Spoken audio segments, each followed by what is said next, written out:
What really happened with your host, Mike Rivero, because World War III is a really bad idea.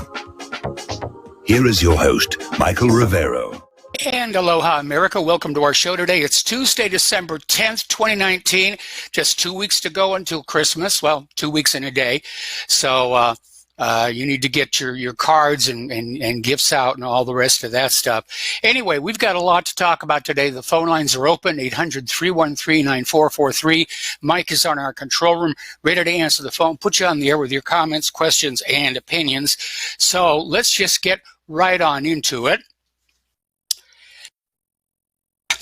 The House Democrats are going to draft two articles of impeachment against Donald Trump, abuse of power and obstruction of Congress. And that's it? You know, going on 3 years, millions of dollars, all kinds of testimony, secret rooms, consultations with lawyers, and this is all they came up with? Abuse of power and obstructing Congress? Now, the United States Constitution sets a very high standard for impeaching a president. In Article 2, Section 4 says the following: the president, vice president, and all civil officers of the United States shall be removed from office on impeachment for a conviction of treason, bribery, or other high crimes and misdemeanors. So in order for President Trump to be impeached and removed from office, he must be convicted of treason, bribery, or some other crime. And abuse of power and obstruction of Congress just isn't in there, or every Congress would get rid of every president who dared veto a bill. So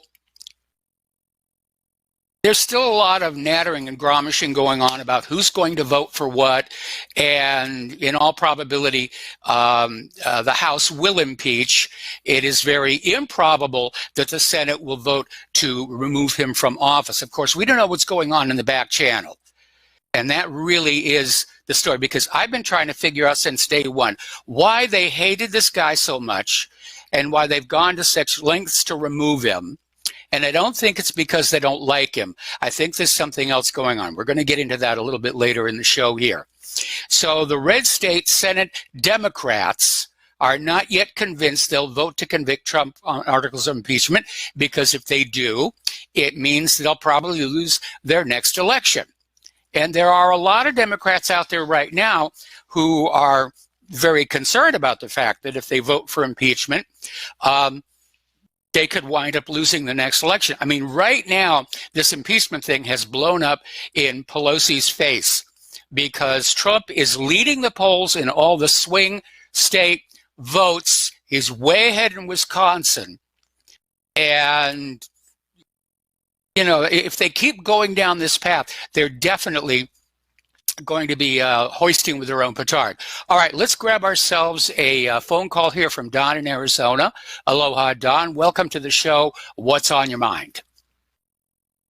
Yes, Mike. Pelosi, for all intents and purposes, appears to be senile. I mean, these Democrats, what they're doing is they're going by focus groups. They have focus groups. They have a bunch of polls. And the pollsters say, well, I think it would be good to call it, why don't you call it bribery? There you go. Or then they keep changing their mind about, I mean, it's just like that, I forget the name of that one movie where the candidate would just always have the handler just tells him exactly what to say. And he runs out. I think that's what Pelosi's doing. And they told her to say something about God. She had invoked God, and now they're also trying to invoke John Adams. Yeah, she's trying, I mean, other people are telling her that she's not coming up with any of her own ideas. You're not fooling me. And then they also, the founding fathers, after the Democrats have been the one behind knocking down all the statues, right? Yes. Yeah, they're talking about Thomas Jefferson. It's amazing, you know, and it's a form of gaslighting. Gaslighting is when, for people that don't know, it's a thing that's coming out a lot these days. Gaslighting is when somebody's trying to just confuse you and just says a whole bunch of gobbledygook that makes no sense, and you're just sitting there, okay, I'm confused. You know, they want to confuse people. And the thing about the Democrats too is they're using Saul Alinsky. I've never read Saul Alinsky, but from what I've heard a lot of people quote him. He says always accuse your opponent of doing what you're actually doing. Yes. So beware of these guys. Nadler and Schiff, they're saying that watch out, Trump might steal the election. I think that the Republicans, their only hope is to hack into the voting machines, which is it's possible. I mean, it's entirely. In fact, I think this last election in 18, when they won the House, that might have been a lot of hacking of the voting machines. In my district where I lived, I still don't understand how a Democrat beat the Republican guy there for Congress up in Iowa. He was popular, and the people around there are not Democrats, but yet she won. So the whole deal is these. And now I saw the Don Lemon, that great intellectual Don Lemon, who whatever happened to him. Incidentally, somebody sued him for sexual harassment for trying to. Basically harassed this fellow homosexual in a bar, and then you never heard anything about it. After that, it's all over, right? Because he's one of them. They're not going to... No, he probably paid that guy. CNN probably wrote that guy a paycheck and told him to shut up. But you're not going to hear anything about that. But then Don Lemon, I just happened to see this snippet, this news thing. He's accusing the Republicans of always gaslighting. See, well, that's what Don Lemon does, nothing but gaslight. CNN, gaslighting is when they just say stuff that makes no damn sense at all. They lie, and it's hard to describe exactly what gaslighting is, but it's. Well, we get a lot of that with the human caused global warming crowd that are out there just making all kinds of nonsensical claims. And the idea is that they're hoping that you will think, oh, I don't understand what these people are saying, therefore I must be stupid and I should just go along and trust what they're doing. And they muddies the waters, so and they're accusing you of doing exactly what they're doing. They're accusing the Republicans of doing exactly what they're doing. So to the average guy who's working 50 or 60 hours a week and does no chance, he has no time really to devote to see what the hell's going on. And he just, in his mind, well, looks like they're both sides are, he's confused about which side is actually doing the gaslighting or the election rigging or whatever it is, or, he's confused because there's no talk, and especially when they got the TV on the side of the Democrats. TV is totally, so that's what's going on here, but still, I'm hoping that the American people are smart enough, and less, fewer and fewer people every day watch TV, especially CNN. So, I mean, they're not, that's their trump card. CNN's ratings are in the garbage can right now. Right. People are just not going with cable that much, of course, but now they got this new plan where YouTube is basically shutting down to a large extent. Yes. And a lot of people, I mean, you're still on, but a lot of people are not on YouTube, and you can't get as much stuff as you used to on the internet. So it's a hell of a deal. I'm glad I'll be dead pretty soon. I'm an old man, and hopefully I won't be alive when things get really bad. Okay, I'm gonna let you go, Mike. Thanks. All right. Well, Don, thanks an awful lot, and not to gainsay your ambitions, but I hope you're around for a very long time. Something I've noticed here in Indiana is that people talk to each other a lot about politics and about the wars. And if they're talking with each other, YouTube can't shut that down. So there's a little bit of positive help there. All right, we're going to do a shout out to our honor affiliates who are just now rejoining our network. And getting on back to our domestic politics here, apparently there is a group of about 10 Democratic members of Congress, including New Jersey Representative Josh Gottheimer, Oregon Representative Kurt Schrader, New York Representative Anthony Brandisi, and Utah Representative Ben McAdams, basically are saying, we can't impeach President Trump, but we can censure him. And so it appears that what they're after is the tarnishing of his image. Ooh, he's been censured. Call it impeachment light, if you will. But they're seriously pushing at that. This is according to Politico. And so it's all about the image. It's not about the reality. It's not about Trump having actually done anything. Okay? They just want to tarnish his image. And I think we're going to find out why here very soon. Anyway, Department of Justice Inspector General Michael Horowitz basically came out with another whitewash. And even Attorney General Bill Barr is blasting the FBI for launching an intrusive investigation of the U.S. presidential campaign. So already over at the Department of Justice, there's kind of a fight going on where apparently this is badly factionalizing the Department of Justice, the FBI, and so forth and so on. President Trump, responding to the IG report, said, "The details of the report are worse than anything I could have imagined." All right, we're going to take another phone call here. Kevin in West Virginia, aloha. Welcome to the show. What's on your mind?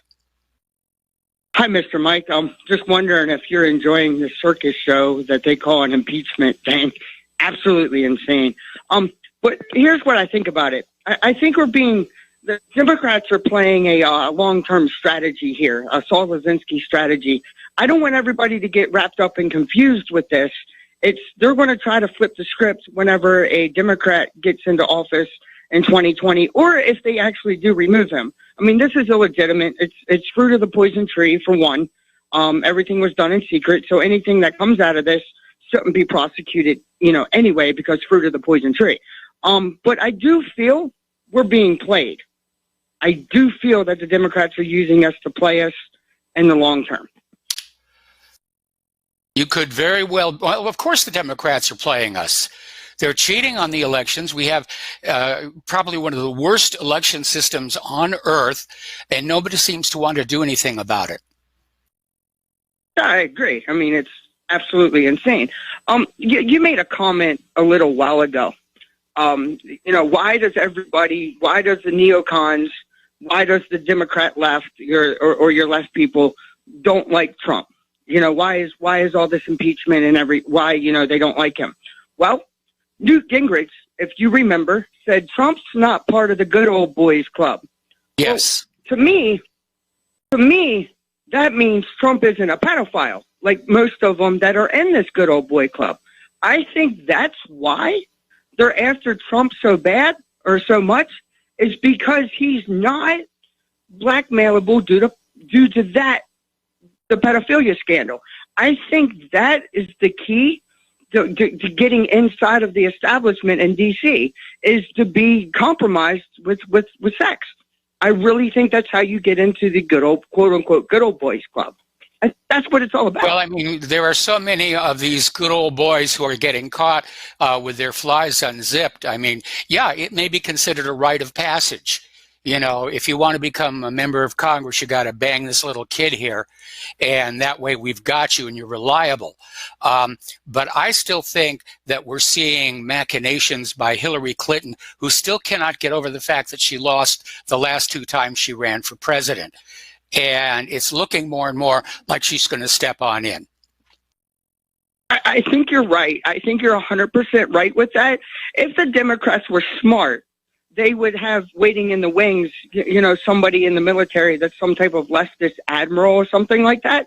Yeah. But we all know they're only short term with this here.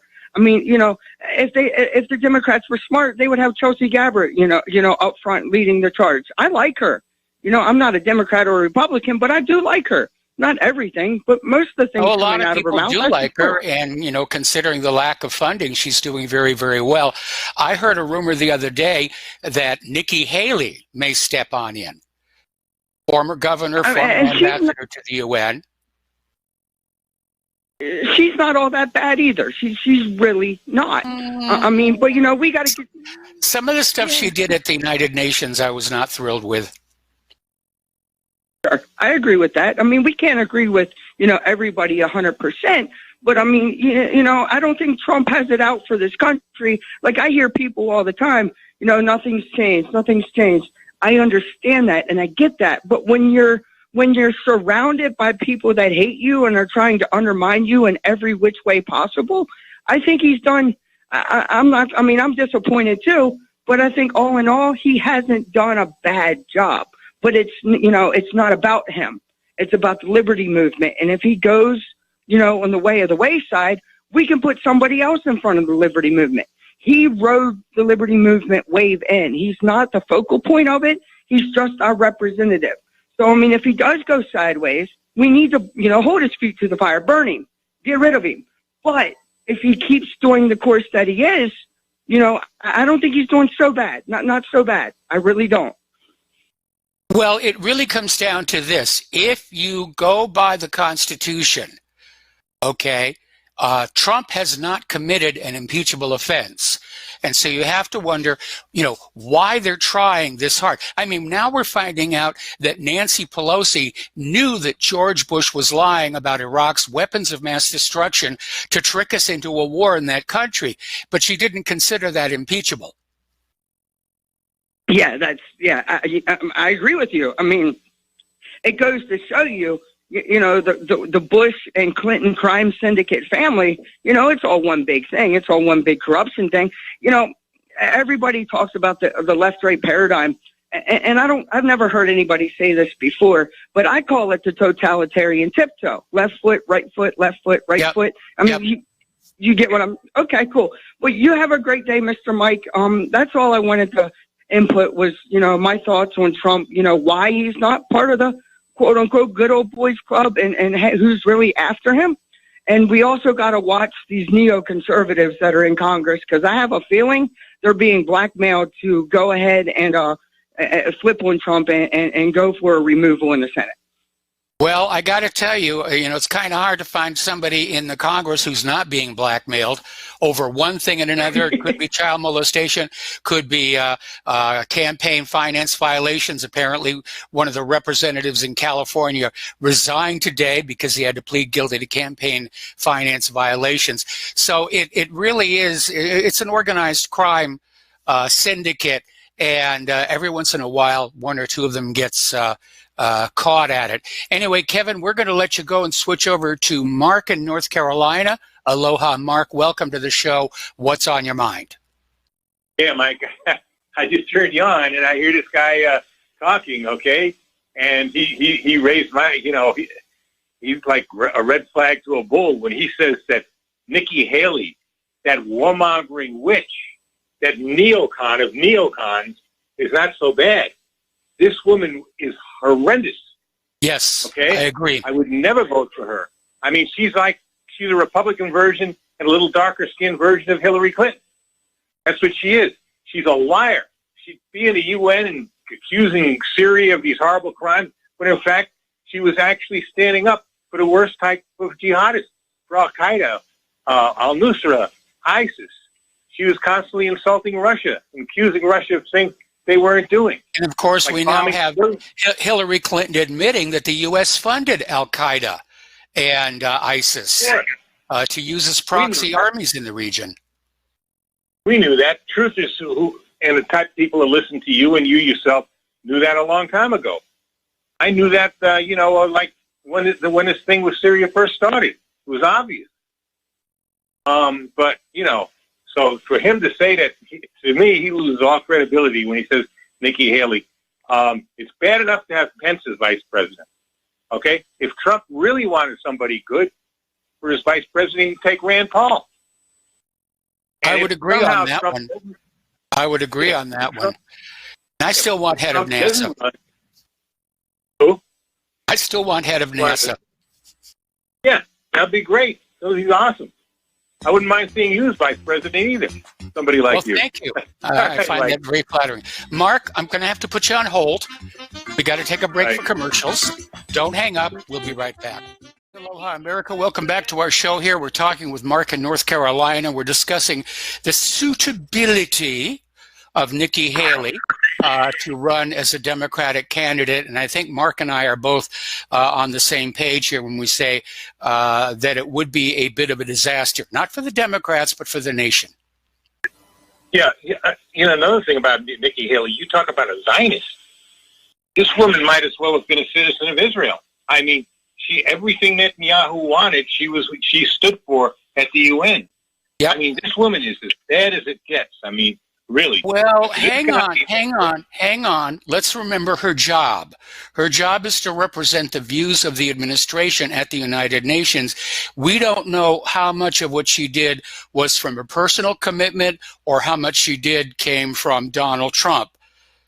So, let's go a little gentle on that one. Well, the feeling I had with her that she was a Christian Zionist. But, maybe you're right. Maybe it is Trump. Look, and believe me, I'm not thrilled with Trump at all. Yeah. But right now, other than but Tulsi Gabbard, possibly Bernie Sanders, at least if he takes Tulsi as his vice president, the rest of those Democrats, I'll vote for Trump. Okay? They're bad news. I mean, they're as bad as they're really horrendous. And the possibility that Hitler might get in there and Bloomberg, I can't stand that man. This billionaire. I just wish I was running tax policy in this country, boy. That man I would put a 20% wealth tax on him right away and tax every dollar he makes at 95%. Okay? This man is about as bad. He's a walking poster boy for why we need tax reform. We're the very rich in this country. Of course, Hitler herself. I mean, these people are terrible. Well, there's another name that's being floated around as a possible late entrant to the Democratic lineup, and that's Michelle Obama, which, I mean, are they kidding us?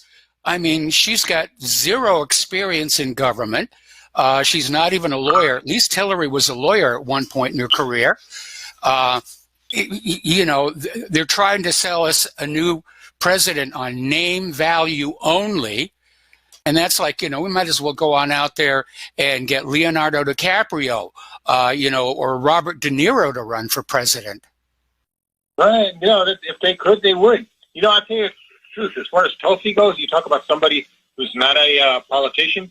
If she went third party and let's say selected Joe Rogan, I'd go for that. I think what she should do is go third party and go with Jesse Ventura. I think that would be great. As a matter of fact, I'll be honest with you.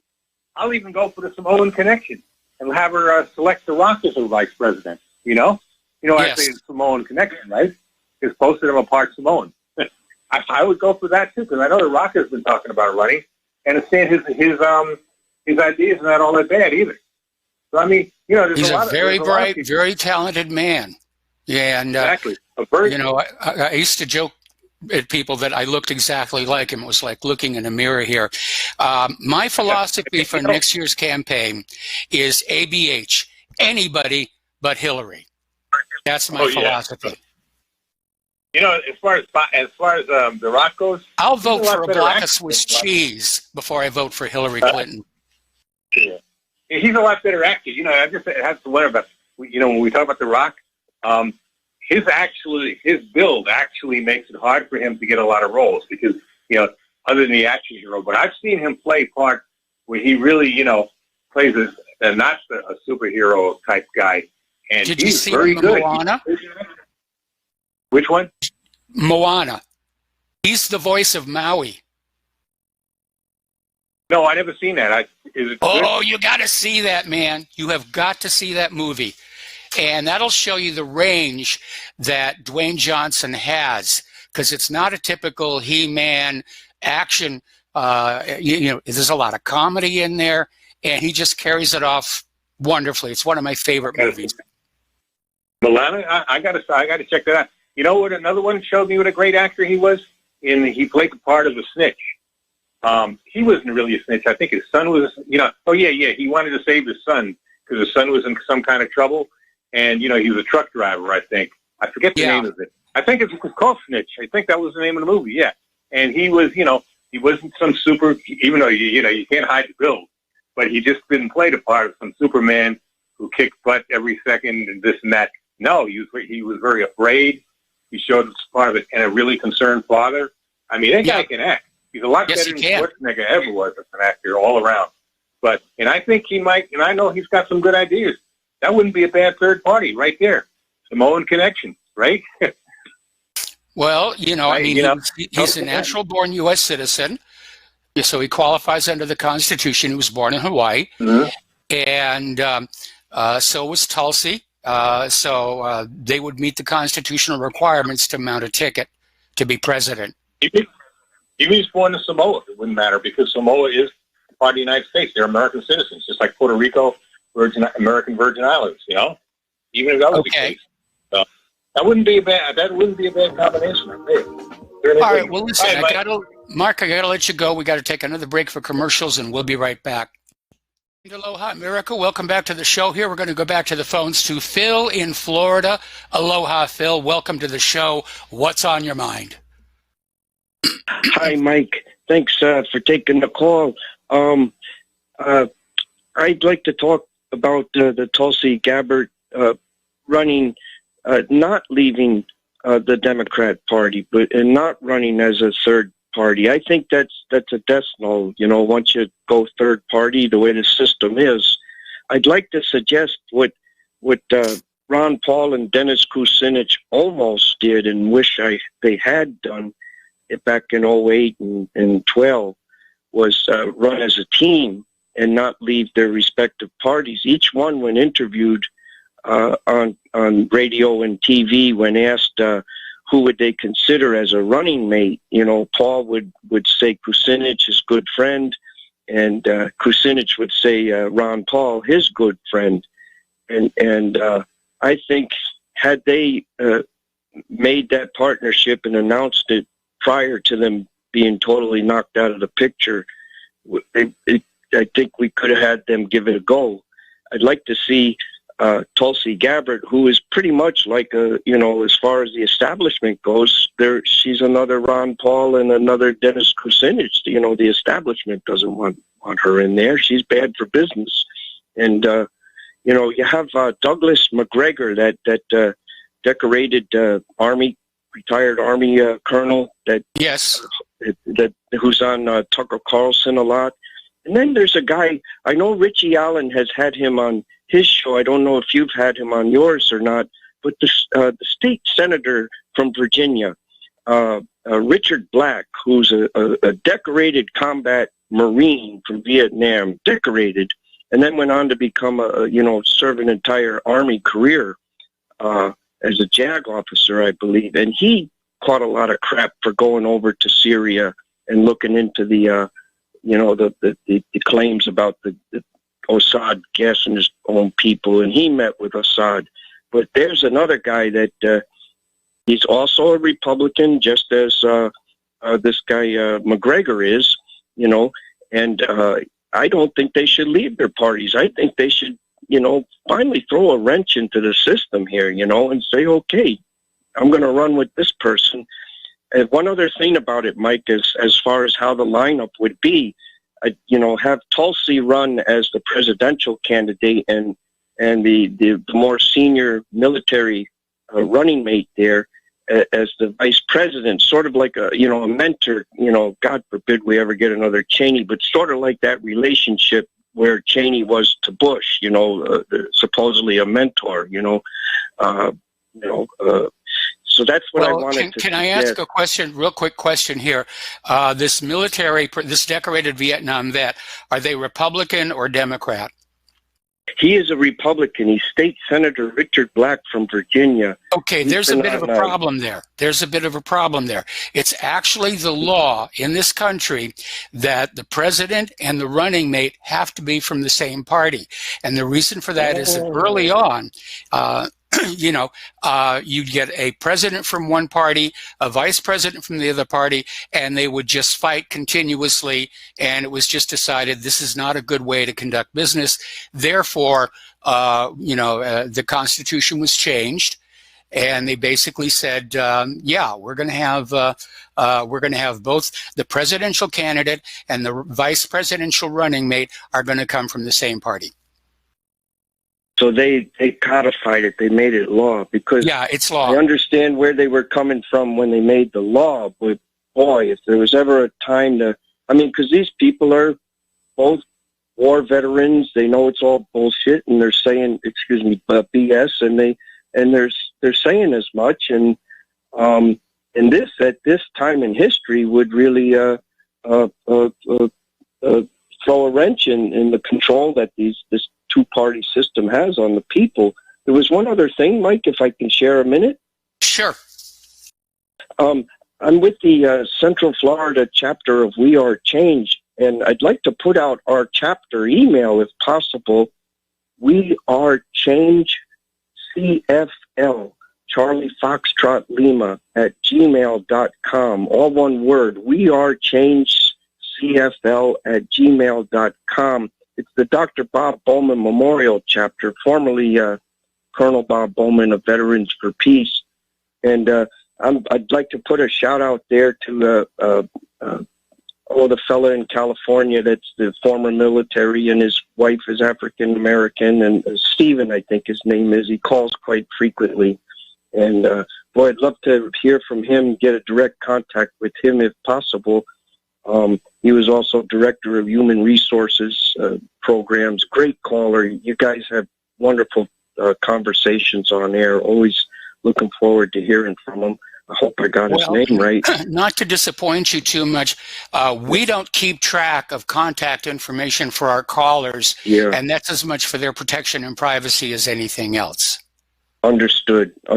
So that's why I figured maybe I'd take a shot at putting our email out over on the airwave, and maybe he'll hear it and give me a shout. Would like to speak with him directly. I understand your protocols, Mike, and I appreciate you protecting the callers and the listeners. Thank you. All right, you're welcome. Great show. Apparently, The Rock was born in Hayward, California. He's not from Samoa. And let's see, Massachusetts. Okay, now, one of the things that has come on out about the IG report, it contains numerous emphasis on the noom, errors and omissions, sufficient to the point where it doesn't make sense for Horowitz to have come to any conclusions regarding whether there was bias or not in the FBI's approach to Trump, which we know from the Peter Strzok, Lisa Page emails, there was bias, where they were literally texting each other, we're not going to allow Trump to be president, we're going to get rid of him, we're going to have a backup plan. Anyway, among other things, Horowitz omitted information from another U.S. government agency detailing its prior relationship with Page, including that Page had been approved as an operational contact for the other agency, by the way, it's CIA, from 2008 to 2013, and that Page had provided information to the other agency concerning his prior contacts with certain Russian intelligence officers. It should have been, I guess we're not talking about Lisa Page. All right, let's see. Included a source characterization statement asserting that Steele's prior reporting had been corroborated and used in criminal proceedings, which overstated the significance of Steele's past reporting and was not approved by Steele's FBI handling agent as required by the Woods procedures. The IG report omitted information relevant to the reliability of person one, a key Steele sub-source who, as previously noted, was attributed with providing information in Report 95 and some of the information in Reports 80 and 102 relied upon in the application, namely that Steele himself told members of the Crossfire Hurricane team that person one was a boaster and an egoist and may engage in some embellishment. The IG report asserted that the FBI had assessed that Steele did not directly provide to the press information in the September 23rd Yahoo News article based on the premise that Steele had told the FBI that he only shared his election-related research with the FBI and Fusion GPS founder Glenn Simpson. Well, we know that's an absolute lie. He was being paid to share this information with the media by the Clinton campaign, by Fusion GPS. Let's see, omitted Papadopoulos' statements to an FBI confidential, I'm not sure what CHS stands for, denying that anyone associated with the Trump campaign was collaborating with Russia or with outside groups like WikiLeaks in the release of the emails. They omitted Page's statements to an FBI confidential human source in August 2016 that Page had literally never met or said one word to Paul Manafort, and that Manafort had not responded to any of PJ's emails.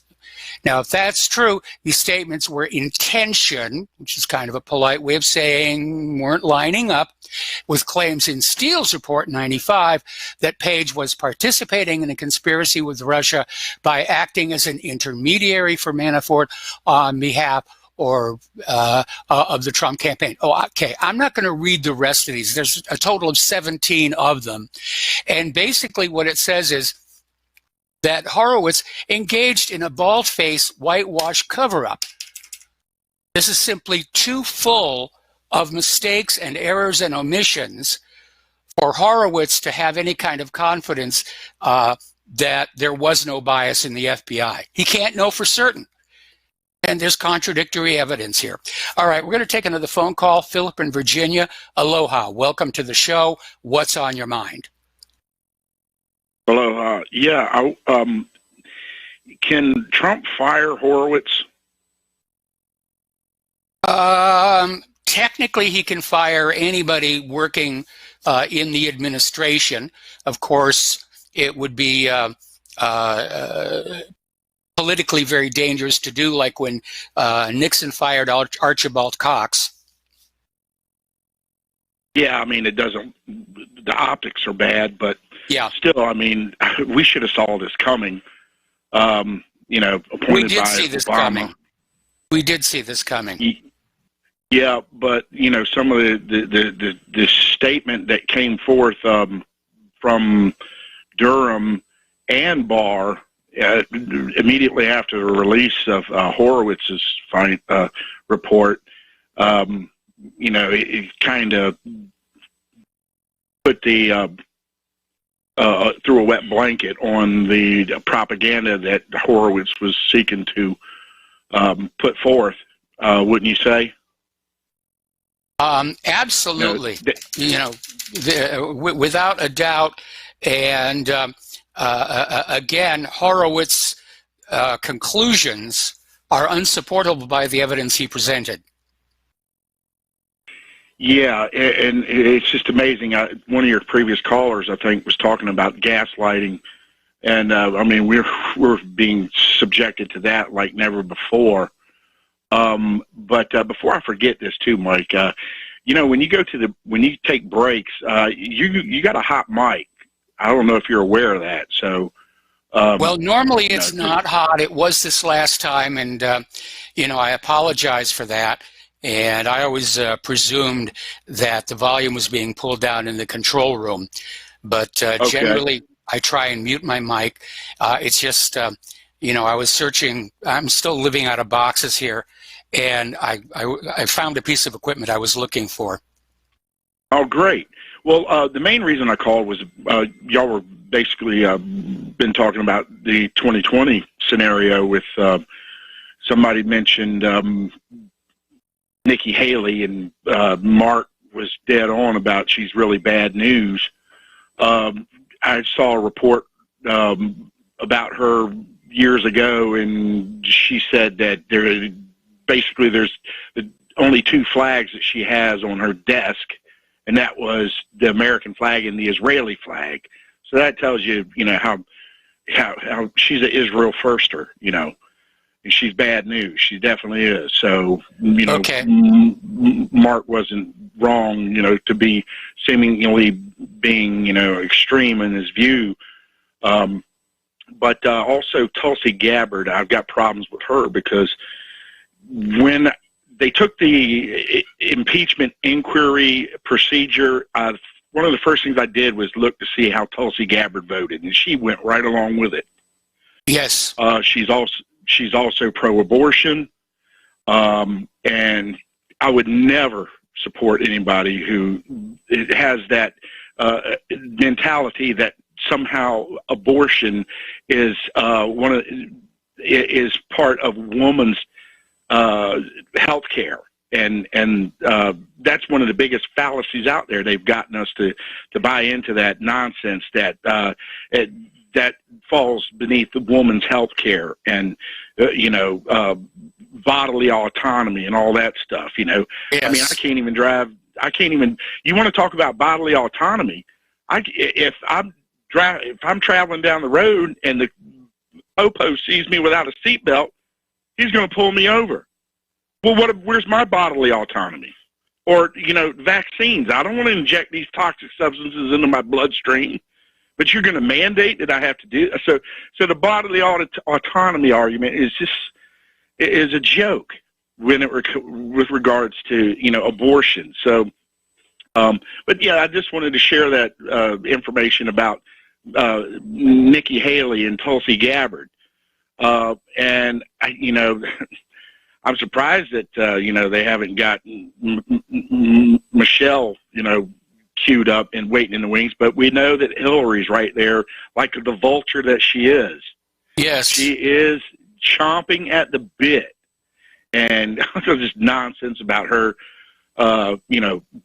being pressured to get into the race. Yeah, pressured by her own ego that is just knows no bounds. And one other thing before I forget, what the heck was it? I just thought about it. But it wasn't about Hillary.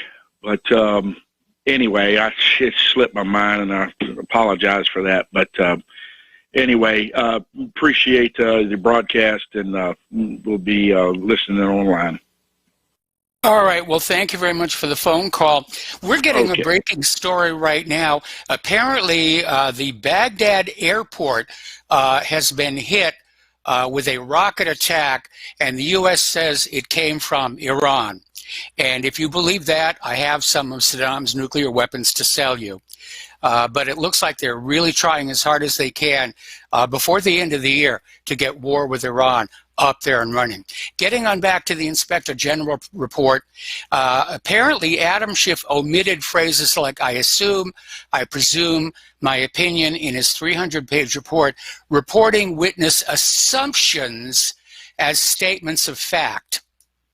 And that's another reason why Horowitz really has no basis to say there wasn't a bias. Anyway, Justice Department Inspector General, U.S. Attorney John Durham was quick to say he did not agree with Horowitz's findings. And we got to take a break for commercials. We'll be right back. Aloha, America. Welcome back to our show here. And we're talking about U.S. Attorney John Durham. Was supposedly picked because it was expected he would agree with whatever conclusions Michael Horowitz came up with, and apparently that is not the case. Durham is quick to say he did not agree with those findings, begging the question, what did John Durham find that Horowitz did not? Of course, as we mentioned earlier in the program, Horowitz had 17 fundamental omissions from his report. So, as a whitewash, it wasn't particularly good here. All righty. Meanwhile, John Durham is dropping hints at what's to come in the criminal investigation into the origins of the Russian probe. Okay, now according to the IG report, an FBI official higher up than Peter Strzok was involved in opening Crossfire Hurricane to spy on Trump. That was the code name, Crossfire Hurricane. And apparently, the IG FISA report reveals that the Obama administration falsely claimed that Russia bribed the Trump campaign. They were just out there with all kinds of fairy tales and fiction here. And it's come out because of the new IG report that the FBI was spying on 4 Trump officials, not just 2. So this should be very troubling to all Americans that they're just spying on us. And here we're talking about, key people in the administration being spied on by the FBI. Now, Trump hits back at the IG's Russia Probe report. He's calling it an embarrassment. He's saying this should never happen to another presidential candidate or any American ever again. And I certainly agree with that last part. There's supposed to be a right to privacy in this country. It's called the Fourth Amendment. I wonder if we could impeach the entire FBI for their violations of the Fourth Amendment. I think we could impeach the entire government for perjury. They took an oath to preserve, protect, and defend the Constitution of the United States, and yet at every turn, they're dumping it into the shredder, whether it's the Second Amendment, the First Amendment, the Fifth Amendment, the Fourth Amendment. They're not preserving and protecting and defending the Constitution. They're trying to tear it apart. And that means they're in violation of their oath of office, and that means they're guilty of perjury. All righty. Now, the Department of Justice Inspector General report determined that Steele's bogus dossier played a central and essential role in ordering the surveillance of Carter Page. Now, remember that dossier was complete work of fiction. Claimed to have information about Donald Trump cavorting with 2 prostitutes in a Moscow hotel. And nothing to corroborate it or back it up. It's wishful thinking here. Now, Paul Craig Roberts has an article out there that, oh, my goodness, how time flies when you're having fun. We're going to take a break for station identification. We'll be right back. Aloha, America. Welcome back to our show, hour number 2. And so Paul Craig Roberts has got this article out. Don't expect any truth from Washington. And Paul Craig Roberts is one of the people who predicted that Horowitz was going to basically wrist slap everybody, and that was going to be the end of it. And basically, Paul Craig Roberts is saying, no, there is evidence of bias there. And this goes back to Lisa Page and Peter Strzok, and they had a series of texts from each other, August 8th, 2016, between Strzok and Page, his mistress at the time, in which Strzok wrote to Page, "We'll stop a Trump presidency. Trump is not ever going to become president." Right. Page wrote, no, he won't. Strzok responded, "We'll see to it." All right, we're going to grab ourselves a phone call. Mike in Kentucky, aloha, welcome to the show. What's on your mind? Well, very, very rarely. You talked about the shredding.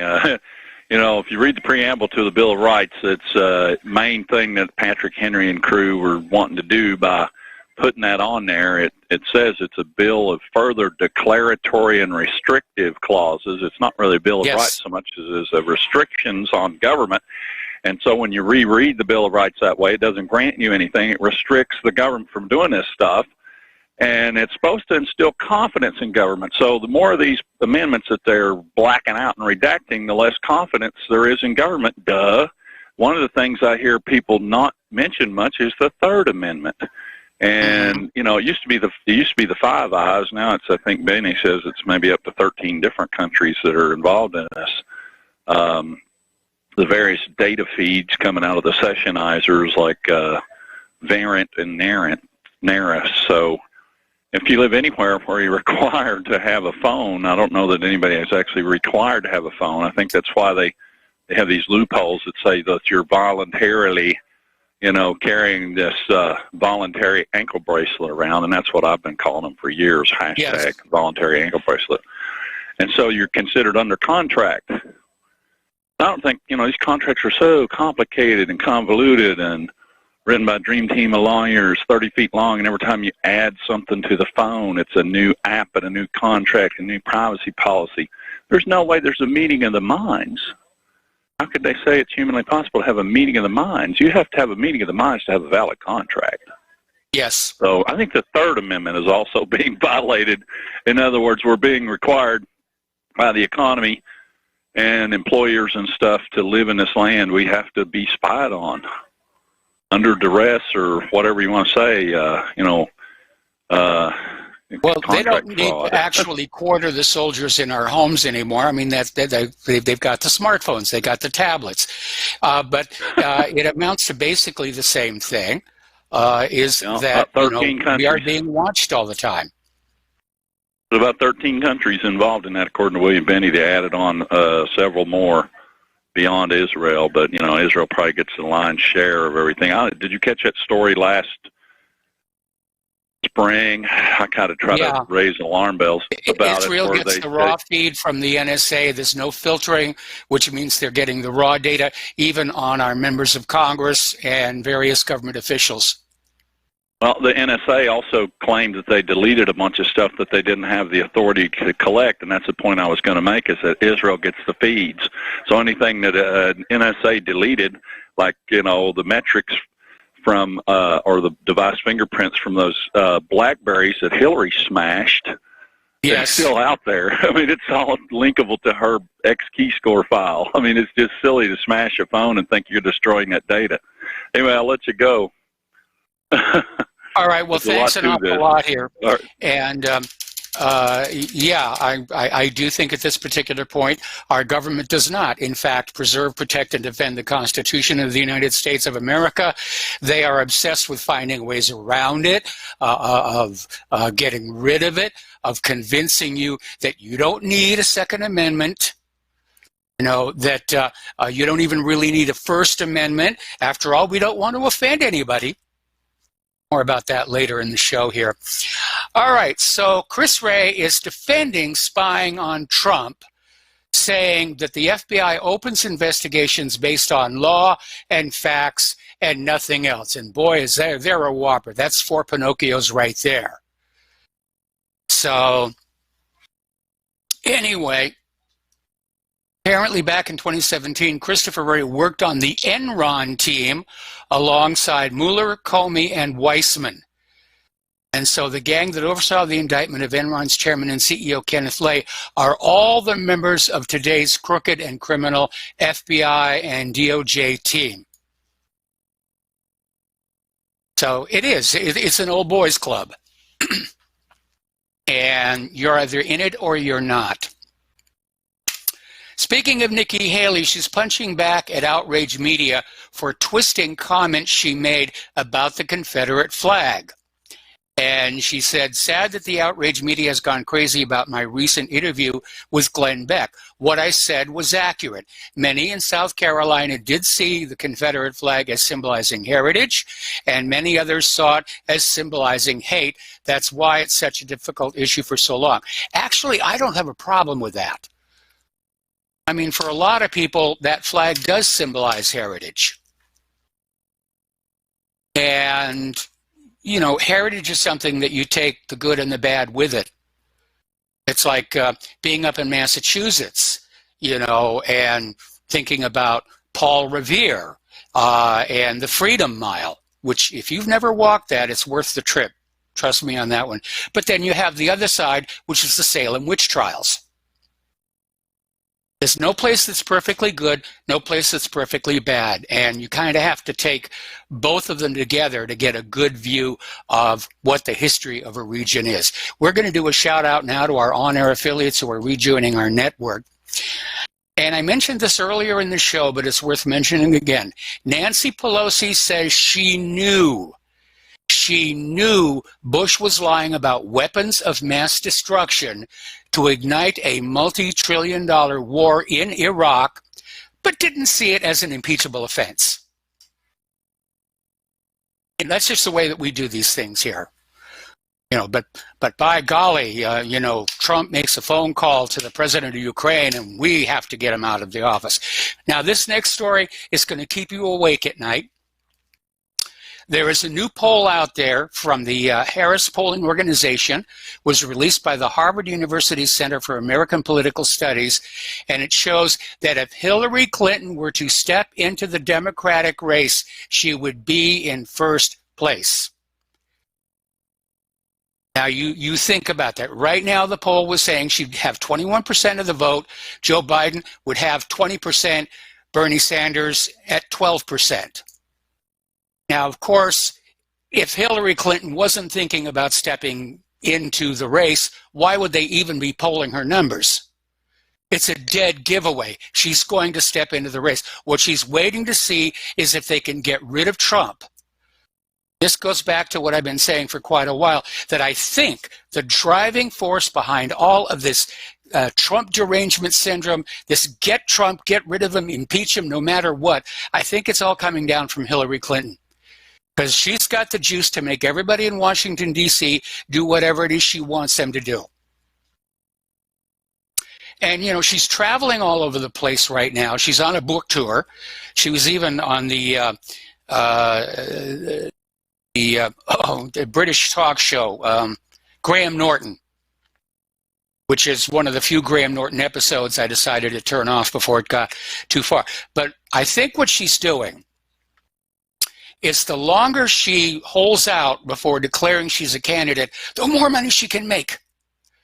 She's out there selling books. People can donate any amount of money they want to her. Here, Hillary, I think you're doing a great job. Here's a couple of $1 million. The instant she declares as a formal candidate, then all kinds of federal limitations on donations start to apply.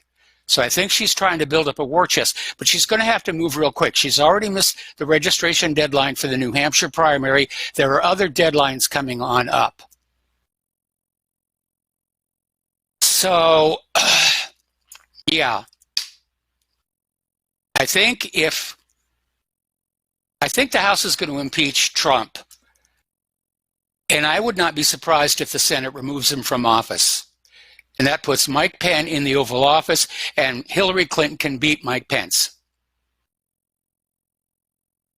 Okay, we're going to take another phone call here. Chance in West Virginia. Aloha. Welcome to the show. What's on your mind? Hello, Michael. Boy, what short memories people have. Do you remember before Nikki Haley was even considered for the ambassadorship, I believe, to the UN? She jumped on the bandwagon with all those kosher neocons bashing Trump. Do you remember that? I can't understand why he turned around. Yep. And he turned around and still gave her the position. And Michael, let me tell you, Hillary will join the race. Yes. I guarantee you. She's laying low right now, but you know what's happening? Every time she opens up that trap of hers, the media is right there to pick up on what she says and regurgitate it back into, from the media. So what she's doing, I guess, is sacrificing the primaries, maybe sitting back and watching all these other Democrat idiots make fools of themselves, and then she'll throw her hat in the ring to save the day. I guarantee she's gonna jump in very soon, Michael. She may try and go for a brokered convention. Maybe, but I guarantee we're going to see her. Okay, yep. Michael, feel better, and thank you for letting me talk now. Bye-bye. All right, bye-bye. And by the way, for those of you who haven't noticed, I am feeling a lot better today, and thank you for all the emails expressing your concern here. All right, Adam Schiff is already out there saying that the impeachment of Trump is all about 2020. And Schiff is out there saying the president's misconduct goes to the heart of whether we can conduct a free and fair election in 2020. In other words, can we cheat? Because that's what Adam Schiff really means. There was a lot of cheating in 2016. There was a lot of cheating in 2018. And what they want to just make sure is whoever the Democratic nominee is, and it's probably going to be Hillary, that it is absolutely impossible for her to lose. They've added millions more illegal immigrants to our country. They're all being registered to vote, even though it's illegal for them to vote. And Trump blew it. Trump has blown it royally. He didn't take care of our flawed election system. He didn't take care of requiring ID to vote. So if he loses next year, he's only got himself to blame. All right, apparently there is a new Pentagon Papers moment. The Washington Post has acquired a cache of previously classified documents showing top Pentagon leaders continuously lied to the public about the progress of the now 18-year-long Afghan war.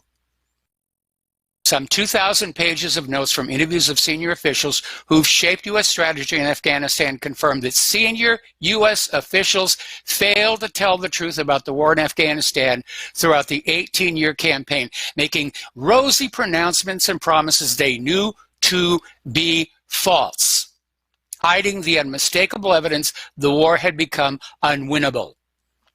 And remember, that was the original scandal of the Pentagon Papers, that the Pentagon knew they couldn't win in Vietnam. And still they poured your money and your children into Vietnam because nobody wanted to be the president or the official to say, yes, we've lost this one. Amazing here. So documents prove Bush, Obama, and Trump all lied, sent troops to die in Afghanistan for no reason. And it says for the last several decades, the U.S. government has openly funded, supported, and armed various terrorist networks throughout the world to forward an agenda of destabilization and proxy war. It is not a secret nor a conspiracy theory. America arms the bad guys. The situation has gotten so overtly corrupt that the government admitted in May the Pentagon asked Congress for funding to reimburse terrorists for their transportation and other expenses. This is not a joke. This is not The Onion. All right, Hillary Clinton, we created Al-Qaeda. Protagonists of the global war on terrorism are the terrorists. Abu Bakr al-Baghdadi, the alleged head of Al-Qaeda in Iraq, which has been renamed ISIL or Daesh. It's the same group. This Al-Qaeda jihadist group was created and supported by the U.S. and its allies. And there is a video of presidential candidate Hillary Clinton acknowledging America created and funded Al-Qaeda as a terrorist organization in the heyday of the Soviet-Afghan War. So the people we're fighting today, we funded 20 years ago. Talk about a lack of continuity in foreign policy. All righty. Now, the one thing that may stop Hillary from running next year is the fact that an indictment has been unsealed against the CEO of an online payment processing company and 7 others, charging them with conspiring to make and conceal conduit and excessive campaign contributions during the 2016 election to Hillary Clinton. So all it's going to take is one indictment against Hillary for receiving what amounted to stolen, corrupt funding. She's out of the race, because convicted felons cannot run for president in this country. All righty, apparently a photo has surfaced showing Harvey Weinstein partying together with Jeffrey Epstein and Ghislaine Maxwell at Princess Beatrice's Windsor Castle party. Oh my goodness, aren't they all having fun? More evidence and documents and whistleblowers continue to surface regarding what's now called as the Duma hoax. And this is that alleged chemical weapons attack against the Syrian people by Bashar al-Assad in Duma, Syria, and it's falling apart. The false flag has been exposed. James Corbett did a really nice story about it on his podcast this week. And again, the government lied to you. How many more times are you going to have to be lied to before you will stand up and say, I refuse to live under a government that lies to me? I will have a truthful government or I will have no government at all. We need a zero tolerance policy. That's really where we're at right now. Either tell me the truth or get out of my life. Apparently, Turkey is ready to deploy troops in Libya against the Haftar offensive. This is coming from Erdogan. And he told state-run TRT television in an interview yesterday, in the event of such a call coming in, it is Turkey's decision what kind of initiative it will take there. We will not seek the permission of anyone on this, he underscored. Just getting ready to go on in there. Apparently, over in Syria, Russian troops have entered Raqqa for the first time ever. So they're just cranking up over there. And apparently, Iraq's popular mobilization units have deployed large reinforcements near the Syrian-Iraqi border west of Mosul. Okay, we're going to take a phone call now. Brandon in San Francisco, aloha. Welcome to the show. What's on your mind? Hey, Mike. I just calling to remind people that they can call their representatives and voice their opinion regarding this impeachment. It's quite easy if you put in your zip code if you're not sure who it is, or you can call their number. If you don't mind, I can give it out right now. Well, Brandon, I need to put you on hold. Don't hang up. I'm going to come back to you after these words from our sponsors.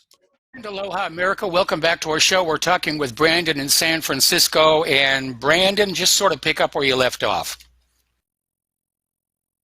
Yeah, Mike, just simply wanted to give out the phone number so folks can call their representatives. If they're not sure who it is, they can also punch that into the internet and with their zip code, and it'll pop right up. But the number is 202-225-3121, 202-225-3121. I've already called Pelosi and gave her a piece of my mind, so, I think it helps to let them know that at least I'm not for this. And that's it, Mike. Thank you. All right. Well, I mean, the one positive effect this can have is that we are going into an election year. And a lot of Democrats especially are feeling that this impeachment circus is going to work against them in the coming election. And so that's the talking point that you put on in there, saying, you're attacking the president, you're attacking the way this country is supposed to operate. This impeachment circus is just politics writ wide, and I'm not going to vote for anybody that votes for impeachment. Just get that message out there. That's your talking point. All righty. Apparently, Israel is conducting wide-scale strikes on Syria, and get this is their excuse for the thing. Okay, the IDF claimed that it destroyed a number of Syrian air defense batteries because they did not refrain from responding to Israeli strikes. Okay, so you had these Israeli pilots up in the air in their airplane saying, wait a minute, they're shooting back at us. Are they allowed to do that? I mean, that's how silly it is. And yeah, if you're going to start shooting at people, expect them to start shooting back at you. Then don't shoot at them and say, well, that's what you get for trying to defend your home from us. All righty. Donald Trump did a speech to the Israeli-American Council on Saturday in the middle of the biggest donors. And Sheldon and Miriam Adelson has caused quite a few shockwaves. Largely because Trump referred to Jewish wealth. And apparently he made a few comments in his speech that would be considered for anybody else anti-Semitic. But Israel's saying, well, this is our guy, and so forth and so on. And Adelson told Trump, the biggest thing you did for Israel was breaking the Iran deal. So the Netanyahu is demanding the U.S. backing of the Jordan Valley annexation plans. Washington has denied he ever spoke of it with Pompeo. So he didn't actually say anything to Pompeo, but he's already out there saying, you will back my plan to steal the Jordan Valley. All right, let's take a new phone call. Ken in Michigan, aloha. Welcome to the show. What's on your mind? Hi, Mike. I hate to be cynical, but you made a statement just a few minutes ago saying that, felons can't run for president in the United States. They can't. But here's the cynical part. Watch Congress make a change that felons now can run for president for Hillary. That would take a constitutional amendment requiring the ratification of 3/4 of the states. Hell, the vote rigging's out there, so. Yes. But anyway, that's all I had. Thanks, Mike. All right, thanks. We're going to let you go here. Now, with all deference to Ken, we know we're dealing with a government that doesn't follow the law, doesn't follow the Constitution. And who knows what it is that they would do to try and save Hillary Clinton. First of all, they're not going to let her be indicted. That's going to be the first line of defense. And then if somebody out there decides to indict her and doesn't wind up in Fort Marcy Park, then, yeah, they may change the rules and say, well, it's only a small felony here. All right, let's grab another phone call. Peter in Los Angeles, aloha. Welcome to the show. What's on your mind? Hey, Mike, a couple things. I just wanted to put a little take in here about the impeachment proceedings. And I've heard, if you go around the web, you know, the phrase coup d'etat, right? Yeah. I've heard the phrase pretty frequently as people watch it, called Jew d'etat. What they're watching is Schiff and Nadler and all the witnesses, basically. And I want to postulate something. We know that there's always controlled opposition. That's the way the Israelis operate, right? They always control the opposition. They can control both ends. So here you have a president that is under attack from, I mean, even from the Democratic Party, even with Wasserman Schultz and all these people who controlled that from the inside. And the papers and the papers. Peter, yes. I got to put you on hold. Don't hang up. Sure. We're going to come back to you after these words from our sponsors. Aloha, America. Welcome back to our show. Here we're talking with Peter in Los Angeles. And Peter, the one problem I have with this phrase, Jew d'etat, is just how much Trump has given Israel that they wanted. He moved the embassy to Jerusalem. He's recognized the occupation of the Golan Heights, even though the United Nations says no. Now he's talking about declaring the illegal settlements in the occupied territories to not be illegal.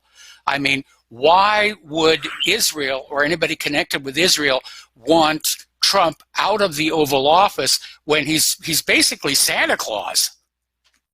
Well, let me develop this for you, Mike. And what I say feeds into that narrative. So here you have a president that is that they want to control that nobody was sure they could control when he got in. So what you have here is this coup d'etat using Nadler, Horowitz, Rosenstein, all those witnesses from Harvard and blah, blah, blah. They're all, you know who they all are. They're all Jewish. So they're all attacking him, Pelosi, an Israeli firster, all these people attacking him in the worst way. So who does he run to? Who does he seek succor from? Well, he goes to the same place you just talked about, that Jewish organization with Sheldon Adelson. He goes to Sheldon Adelson, his biggest bankroller, who says, "Oh, you gave us the Golan, you gave us Jerusalem, you gave us this, you gave us that," and they're right. But he's being forced to the other group that can counterweight that, which is the other side of the Jewish equation. So you've got one side attacking him that they control. And then he has to run for support to the other, and then they get all the concessions they want out of it. You see what I mean? I see what you mean. Well, so now they're talking about the Jordan Valley and all this other stuff that's coming up. We're sending a division, I understand, to Saudi Arabia. I mean, we're ramping up the Iran thing. I mean, they're getting everything they want, and they're doing it because he's scared to death that the other guys, the Nadlers and the Schiffs and the Horowitzes and the Rosensteins and all those guys, who are all still there, by the way, nobody's going to ever get them out of there, are going to impeach him. So he runs to them for support and gives them everything they want. That's the way they live. Is he going to be unhappy when they impeach him anyway? Yeah, but by that time he will have given away everything anyways. They don't care about him. No, they don't. And by the way, isn't it interesting how things work? You were talking about the Princess Beatrix from Norway and Windsor Castle and Weinstein and Epstein and Ghislaine Maxwell. And then, of course, we also know that Clinton is involved in that as well, and how the narrative about blackmail and subversion of these that goes hand in hand with American politics. And look who controls that. And then we also have all the intercepts. I think somebody talked about that earlier, about all the intercepts that they're getting. They get it all. They control the hell out of us. Well, I'd like to know. They've got us running situation centers. Sorry. I'd like to know who wound up with all of Epstein's treasure trove of videos and photos, because whoever that individual is. I'll bet any money he's not a goy. Bet any money. Probably not. I mean, look what they paid big money for that. And by the way, do you ever hear anything about Les? What's his name? The his bankroller. The guy from Victoria's Secret, another blackmail ring. Les Wexler. This guy's disappeared from the news. He bankrolled that whole thing. He's like completely has disappeared into the other world, just like Ghislaine Maxwell has. Yes. All these people, they're gone. They're protected. They'll never get them. Why? Well, 3 guesses as to why. And by the way, you were talking about Afghanistan, Mike, and when I was with KBR over there, it was a fact that we had all the trucking contracts in Afghanistan. There's only about 5 roads there, and we didn't have enough rotors, helicopters to do the supply of all these scattered outposts and all that. So we had to use what roads there were, and we were paying off the Taliban. And different warlords, the Bronze Valley, simply to use the roads. So it's the most absurd goddamn thing you've ever seen. This whole country, it's like a kabuki theater. And Paul Craig Roberts is right. Nothing will come out of Durham. Nothing will come out of the Barr thing. Nothing will come out of any of this. They'll prolong it like there's something going to happen, like they made such big high hopes with the Horowitz report. Horowitz, there's another one. And now it's released. It's a total whitewash. We all knew it was going to be. So the next protest on this, Durham, Barr, whoever it is, it's just going to be another prolonged thing to keep our hopes up like there really is justice, and that'll come to nothing too. But the people who control everything go on and on. But, hell, by that time we will have given the Jordan Valley and everything else to Israel as well. But anyways, that's my theory. I want you to think about that out there, guys, and see if there's any credence to what I'm saying here. So. Well, I'll have to think about that for a while. It just doesn't make sense. Well, in a way, it does. Basically, they're sheep herding Trump back and forth between this set of wolves over here and this other set of wolves over there. And Trump is just running back and forth and just doing whatever he can not to get eaten. I think the American presidency, Mike, in all honesty, he's sitting in that cowering in that Oval Office, and he's there at the beck and call of Sheldon Adelson and people like that who are keeping the wolves off his neck. And he's just lucky that of course, there's a hell of a price to pay for that, but I think he feels lucky he's just not being murdered in his sleep. Yeah, that's how powerless the presidency is. I really. I mean, we know that Israel was involved in the assassination of John F. Kennedy, so, who knows what's going to happen. But the thing that has never really set right with me, if you will, is the sheer venom that we have seen directed at President Trump when he seems to be giving everybody everything that they want. And we're still missing a piece, and I think that piece we're missing is Hillary Clinton. Well, but Mike, the venom and the attacks from the press, which they control as well.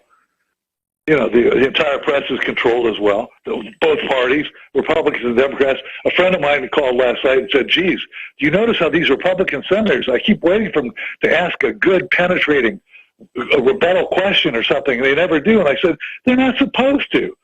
They're not allowed play to. their part in kabuki theater.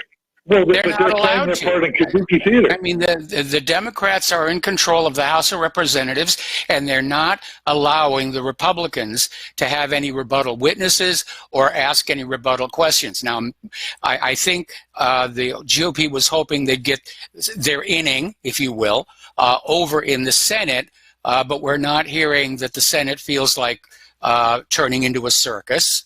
And so, this may be a shutout game. As far as Trump is concerned. I think I heard for the first time, I heard you say today that you think the Senate would convict. You think, is that right, Mike? You think that's going to happen? Is that your take? I think it's not beyond the realm of possibility, especially if, in fact, Hillary Clinton is behind all of this because she's got the juice to make those senators dance to her strings. Well, yeah, she's got that whole Clinton Foundation, even bigger than Epstein kind of thing. Yes. So, and maybe they're the same thing after all. Vote to impeach, or they're going to find you in Fort Mercy Park. Yeah, well, man, we are in such bad shape, Mike. Yes, we are. In such bad shape. We absolutely are. By the way, I can tell from just yesterday that you have your physical mojo back, and I'm feeling a lot better. I'm not all the way better, but I'm definitely feeling better. And I have to see the doctor end of the week, and go in for more testing the following week. And I don't want to go into the details, but let's just say I'm an old guy and things are breaking down. Yeah, I'm right there with you, man. Believe me, I'm right there with you. But hey, Mike, listen, I'll let you go. I'm glad you're feeling better. And I thought it was just, frankly, I just thought it was the fact that all this stuff had you so juiced because of all this Horowitz stuff. And, I think that's part of it, actually. It's depressing looking at all of this. In fact, Claire was just saying earlier today, she's just out there desperate for some piece of good news that we can report on the website. It's just not there. No, it is just not there. Now, we're kind of hoping that with the Christmas lights and everything, we'll get a little holiday spirit going here. I got to haul out the tree and get that up and running. Anyway, Peter, thank you very much for the phone call. Go ahead. See you, Mike. All right. This is going to be the first family Christmas. Well, it's our first Christmas in Indiana, and I think it's the first time we've had a tree since probably about 5 or 6 years. All right, so we're going to switch over to Jeff in North Carolina. Oh, Peter hung up and Jeff dropped. All right, well, fine. Be that way. See if I care. All righty. Apparently, 5 Palestinian workers have been injured after Israeli soldiers opened fire on them in the early hours of this morning near the separation wall in the occupied northern West Bank city of Tulkarem. And apparently, Israeli soldiers manning the checkpoint shot tear gas into the large crowd who were attempting to get to work. That's what they were shot for. They weren't tearing down the wall. They weren't attacking the soldiers. They were just trying to get to work. And apparently dozens of people suffocated from excessive tear gas inhalation. And according to the official Palestinian news agency Wafa, the 5 wounded victims were rushed to the Thabit government hospital in Tulkarem. Medics confirmed the casualties were shot towards their lower extremities, described their situation as moderate. Meanwhile, Israeli soldiers situated near the gate throughout the Israeli annexation wall at Dar el-Abed shot and wounded a young man from the Palestinian village of Ariba. So they're just shooting these guys just for trying to get to work. Last week, a Guardian investigation traced a network of Facebook accounts fueling far-right Islamophobic pages around the world to Israel. And journalists at the UK Daily uncovered a plot to take over some of Facebook's largest far-right pages in an attempt to foment hatred towards Islam and Muslims while fostering support for Israel. In a report titled Inside the Hate Factory, as many as 21 of the biggest far-right Facebook pages churning out hatred of Muslims at an industrial scale were tracked to a mysterious Israeli-based group. Thousands of coordinated fake news posts per week, rented lips, were being produced and circulated to millions of followers around the world. So now you know where all the Islamophobia is coming from. And let's see. I mentioned already that rockets hit the Baghdad airport, and already the United States is saying, oh, it's Iran, had to be Iran. But apparently, a Greek fighter jet allegedly obtained missile lock on a Turkish frigate that was traveling off the coast of Cyprus. This according to the Aviationist. And citing photos from the Twitter profile of journalist Yanis Nikitas, the Aviationist reported that a Greek Mirage 2000 jet targeted the Turkish frigate with Exocet anti-ship missiles during a show of force over the weekend. So everybody's getting trigger happy. That's a bad thing. Everybody's getting trigger happy out there. Over in Iran, people are still trying to figure out what the heck happened. There was a wave of protests in 100 cities. Is this a genuine, organic grassroots movement, or is it another repeat of 2009 when the U.S. tried to foment a color revolution? And apparently the initiating event for all of this was this fuel tax hike of as much as 300%, and Iran didn't even have a PR campaign to explain why. So apparently the protests started as overwhelmingly peaceful, but quickly deteriorated into weaponized riots, complete with vandalizing public property, attacks on the police, and the torching of at least 700 bank outlets. In fact, a lot of people said it looks like a lot of the confrontations we're seeing in Hong Kong since last June. So, U.S. efforts to force Iran out of the European energy markets have failed. Now, the headline is a little misleading, because they basically, the bottom of the article says that yes, in point of fact, Iranian oil exports to the EU have gone down.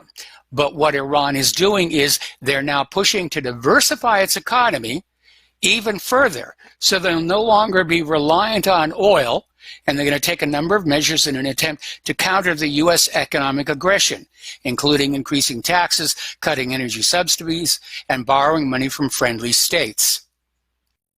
And this, of course, is directly counter to what the globalists want, where they want this country does oil, this country does steel, this country does electronics, this country does tap shoes, this country does whatever. And more, as the U.S. pushes on all these countries, they're starting to diversify their economy. They're starting to become more self-reliant. That's what happened when we had that oil embargo against Russia. And instead of folding up and whimpering and lying in a corner, Russia started diversifying their economy. And now it's in much better condition than it was before. And the same thing is going to happen here. Now, the Bank for International Settlements have dropped a bit of a bombshell report that torpedoed the Federal Reserve's official narrative on what has caused the overnight lending market, the repo loan market on Wall Street, to seize up since September 17th, leading to more than $3 trillion, with a T, dollars in cumulative loans from the New York Fed as the lender of last resort. Okay, we're going to take another break here for commercials, and we will be right back. Aloha, America. Welcome back to the show. We're going to take a phone call now from David in San Francisco. Aloha, David. Welcome to the show. What's on your mind? Well, hi, Michael. I was really intrigued to hear that story you just mentioned about the derivatives, the overnight lending market. What did you say? $3 trillion has been it's kind of as if $3 trillion has been yanked from the economy because people are refusing to lend to the overnight markets. And that leads to, you remember with this impeachment scandal with the Ukraine, that Trump basically was holding off on spending $400 million for about something short of 2.5 months. And yes. I personally suspect that what Trump was doing with that $400 million was placing it on the overnight markets illegally, of course, and that he didn't want to get caught with it, and so he ended up sending it back to Ukraine. But if you know, we've got a Secretary of Treasury, Steve Mnuchin, scoundrel from the subprime scandal days that should have been prosecuted and wasn't. And he's America's Secretary of Treasury. Yes. America's Secretary of Commerce is Wilbur Ross, who is famous for basically 50 years being a guy that he's called the king of bankruptcies. He's famous for basically causing companies to bankrupt, and then he's the vulture that shoots in and scoops them up and then parts them out. So he, as a matter of fact, I've got a book from 1979. It was John Lennon was living in a building called the Dakota in New York City, and if you look for that book. It's Wilbur Ross was the building treasurer of the building association treasurer, and even in that book, it calls him sketchy. His reputation was sketchy, and I think it mentions that although nothing was found to be improper about the way he managed the books at the Dakota, he had a bad reputation even in 1979. So he's our current U.S. Secretary of Commerce, and he's the guy that sets these numbers that are coming out saying that the economy is so strong. So, I do not trust Mnuchin or Wilbur Ross for a minute, and when I hear that the overnight lending market is all of a sudden doing a tight clinch, I figure that maybe the word is finally getting out that these guys are taking the U.S. Treasury and doing. Do you remember the derivatives market scandal? I remember the derivatives market scandal. I also remember the crash of 1929 when it was a cutting off of short-term credit that actually took the crash and made it really bad. Sure. Well, that's a good part of it, but derivatives scandal was right after the savings and loan scandal of 1986. And derivatives, I hear the music. Is show over, or are you going into the... No, I got another hour to go here, but David, if you want to stay on the line, I'll hold you over until the next hour. Yeah, appreciate it. Okay. Aloha, America. Welcome back to our show, hour number 3, and we're talking with David from San Francisco. We're talking about the repo, overnight lending to keep the banks afloat, and David is basically drawing a parallel with the derivatives scandal, which was an absolute disaster and should never have been allowed to happen. And, of course, the other thing to keep in mind is if you look at the history of the crash of the 1930s, in 1929, when the market started to go south, short-term credit was cut off. And that's what took a minor downturn and turned it into the Great Depression. I'm going to have to do a little more research on that. I have heard that credit markets was cut off, or it disappeared, and that gets into, not Goldman Sachs. I'm trying to think of it was J.P. Morgan. I'm wondering if he was involved in that. There were people that exacerbated it was the House of Morgan. Right, yeah, whether they exacerbated the depression or the stock market crash to cause the depression. Because what Wilbur Ross is doing, being the king of bankruptcies, is not new. It's an old technique, and I haven't looked at in the old days, back 1932 on, when the Federal Reserve was created, it basically would print 10 times more paper than we had gold, 10-to-1 ratio. And they would sometimes reduce the amount of paper, bring it down to like 8 times or so. And because there was less paper to go around, there was less ability for employers to be able to pay their employees, especially employees that didn't have banks and didn't have checking accounts and whatnot. And so the amount, because there was less cash in circulation, they drew M1 down to 8 times or whatever. Yes. They would cause these panics. And so I'm wondering if a similar thing is going on.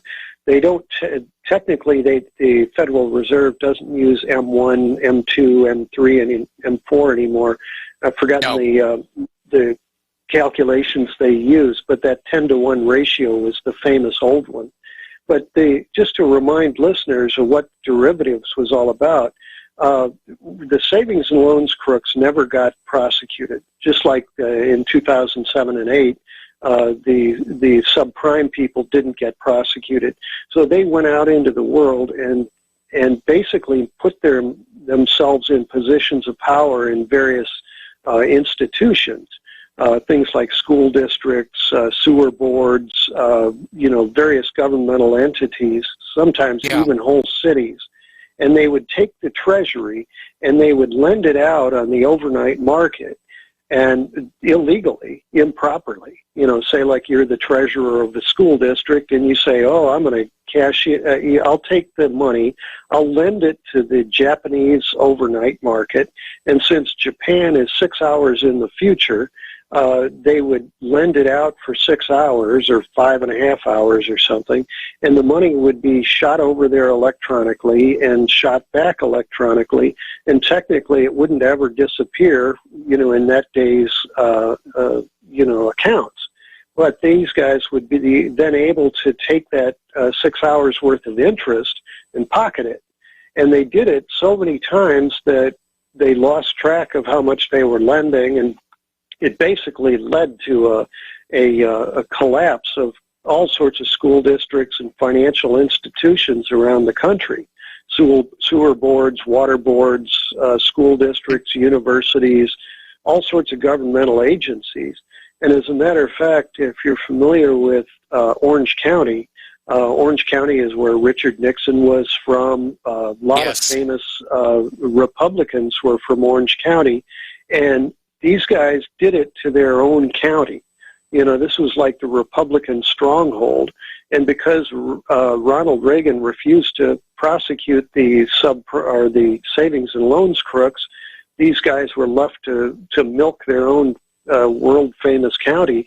And so when you go down to Orange County to this day, the Green Party and Democrats have made a huge amount of headway because the Republicans did nothing to protect their own county. And so they were seen as the crooks that they are.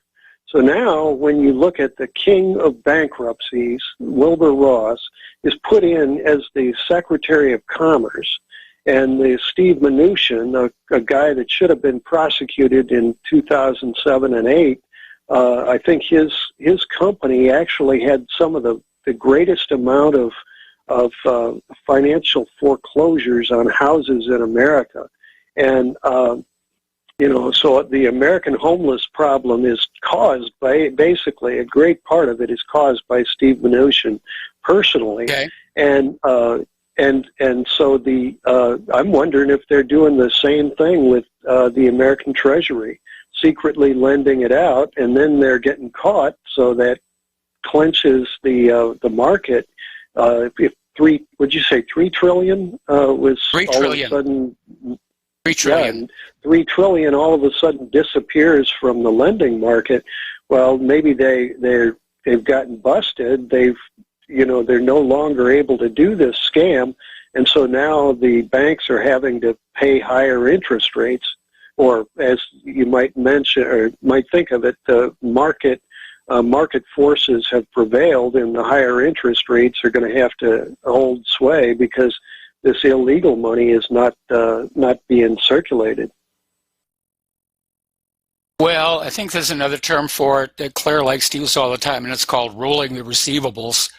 And that is basically, using money that's supposed to pay a bill, and it gets put off into the overnight lending market. They make a little tiny fraction of interest on it, and then they forward it along to where it's supposed to go. But it's still crooked, it's still underhanded, and if you've got enough volume of money flowing through your system, you can make a small fortune very quickly. Yeah, $400 million missing for 2.5 months from Ukraine's weapons. It's funny, in this impeachment thing, this is not really being told to the American public. I think, I'm trying to think of the, what's his name on the chair of the Democratic, it was a judiciary that, not judiciary, anyway, he mentioned this morning in his statement about the impeachment that oh God, my brain is just seizing up here. Nadler? Are you thinking about Nadler? Yeah, Nadler. Yeah, exactly, okay. Nadler. Yeah, he was mentioning that my brain's still seized up about my main point, but the amount of the Ukrainians have lost now about 14,000 guys in battles between Russia and the Ukraine, and that the $400 million, along with $5.3 trillion. $5.3 trillion from the United States. $5.3 trillion that went from the United States to Ukraine has vanished without a trace. I haven't heard a word of that, but I'll take a look for it.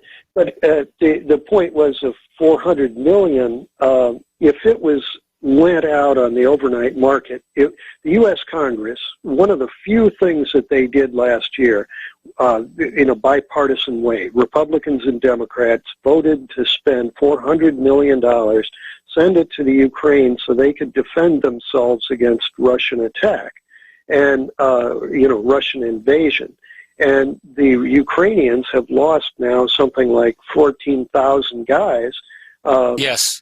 And if Trump held off on spending this money, they actually, I heard it was 13,000 just a month or so ago. So apparently, the death toll went up while Trump was playing around with that $400 million.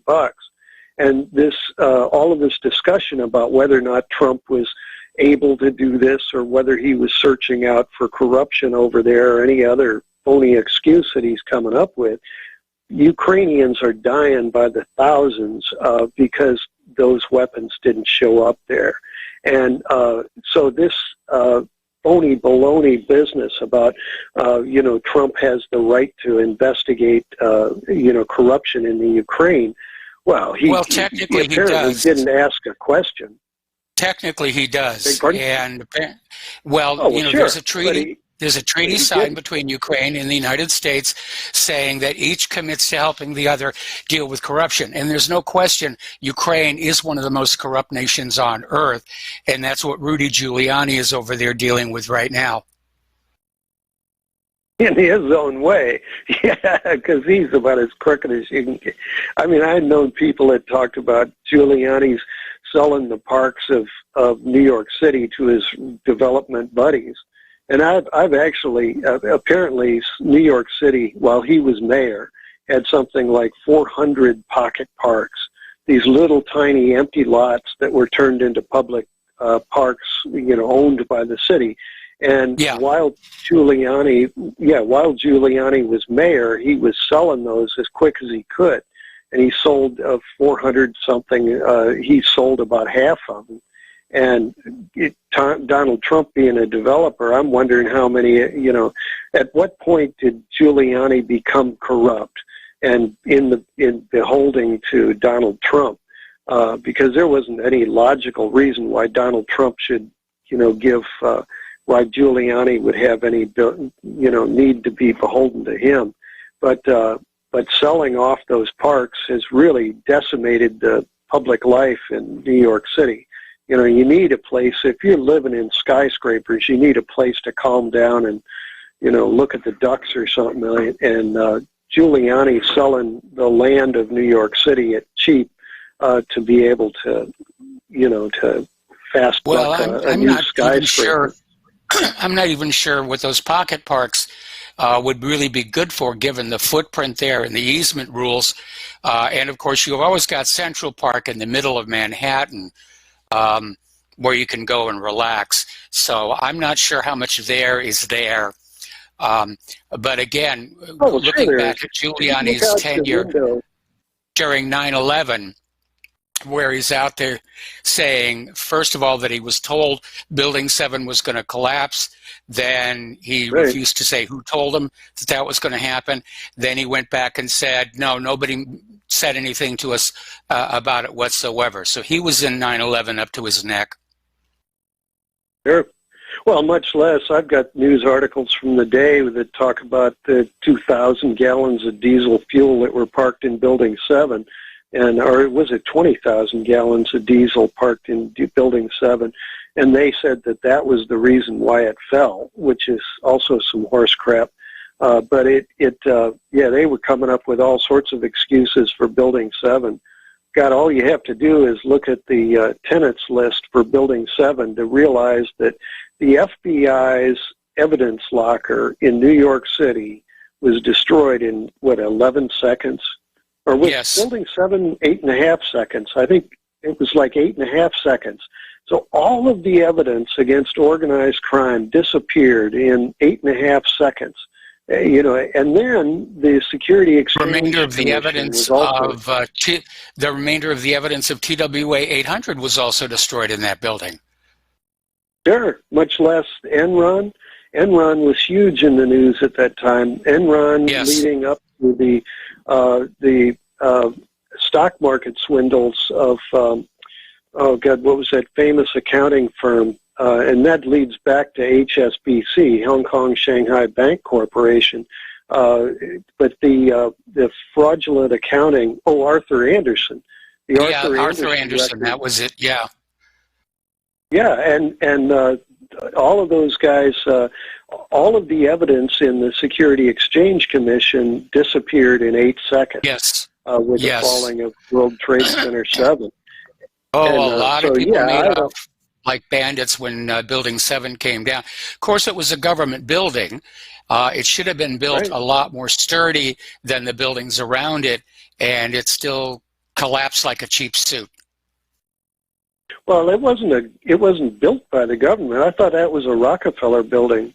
It was built as a commercial. It was built to house government offices, and that means, extra fireproofing, extra bomb-proofing, and it was supposed to be very, very sturdy, and it just came right on down. Well, it had to have been, a planned demolition. Yes, no question. It would have been impossible, and that gets into the whole thing of, God Almighty, if like they say with the two towers, that for the weeks ahead of time there were some strange crews that were going in and out of there with no passes and, turning off the power for an hour or so at a time as if they were installing the detonators. How could they have done it when you start looking at the tenants of World Trade Center 7, it was the New York office of the FBI, the New York office of the Secret Service, the New York office of Security Exchange Commission. I believe the CIA also had offices. Yes, the CIA was in there as well. I think naval intelligence, there were all sorts of different institutions in there. And how could a demolition crew be allowed to install these things in there?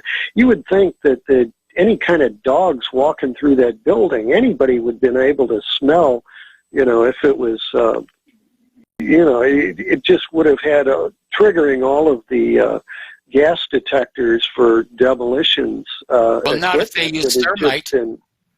Not if they use thermite. There's no detectable odor with thermite. Is that right? Yes. I'd never heard that.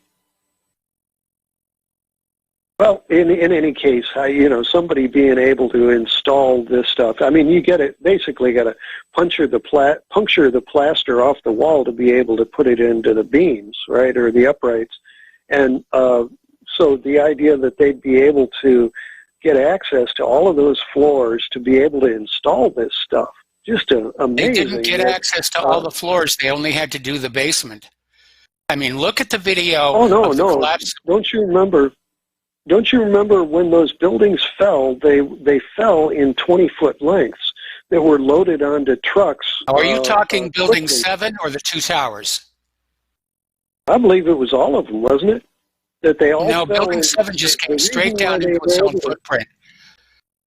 Building 7 just came straight down into its footprint. All they had to cut were the load-bearing members in the basement, and that would have brought it down.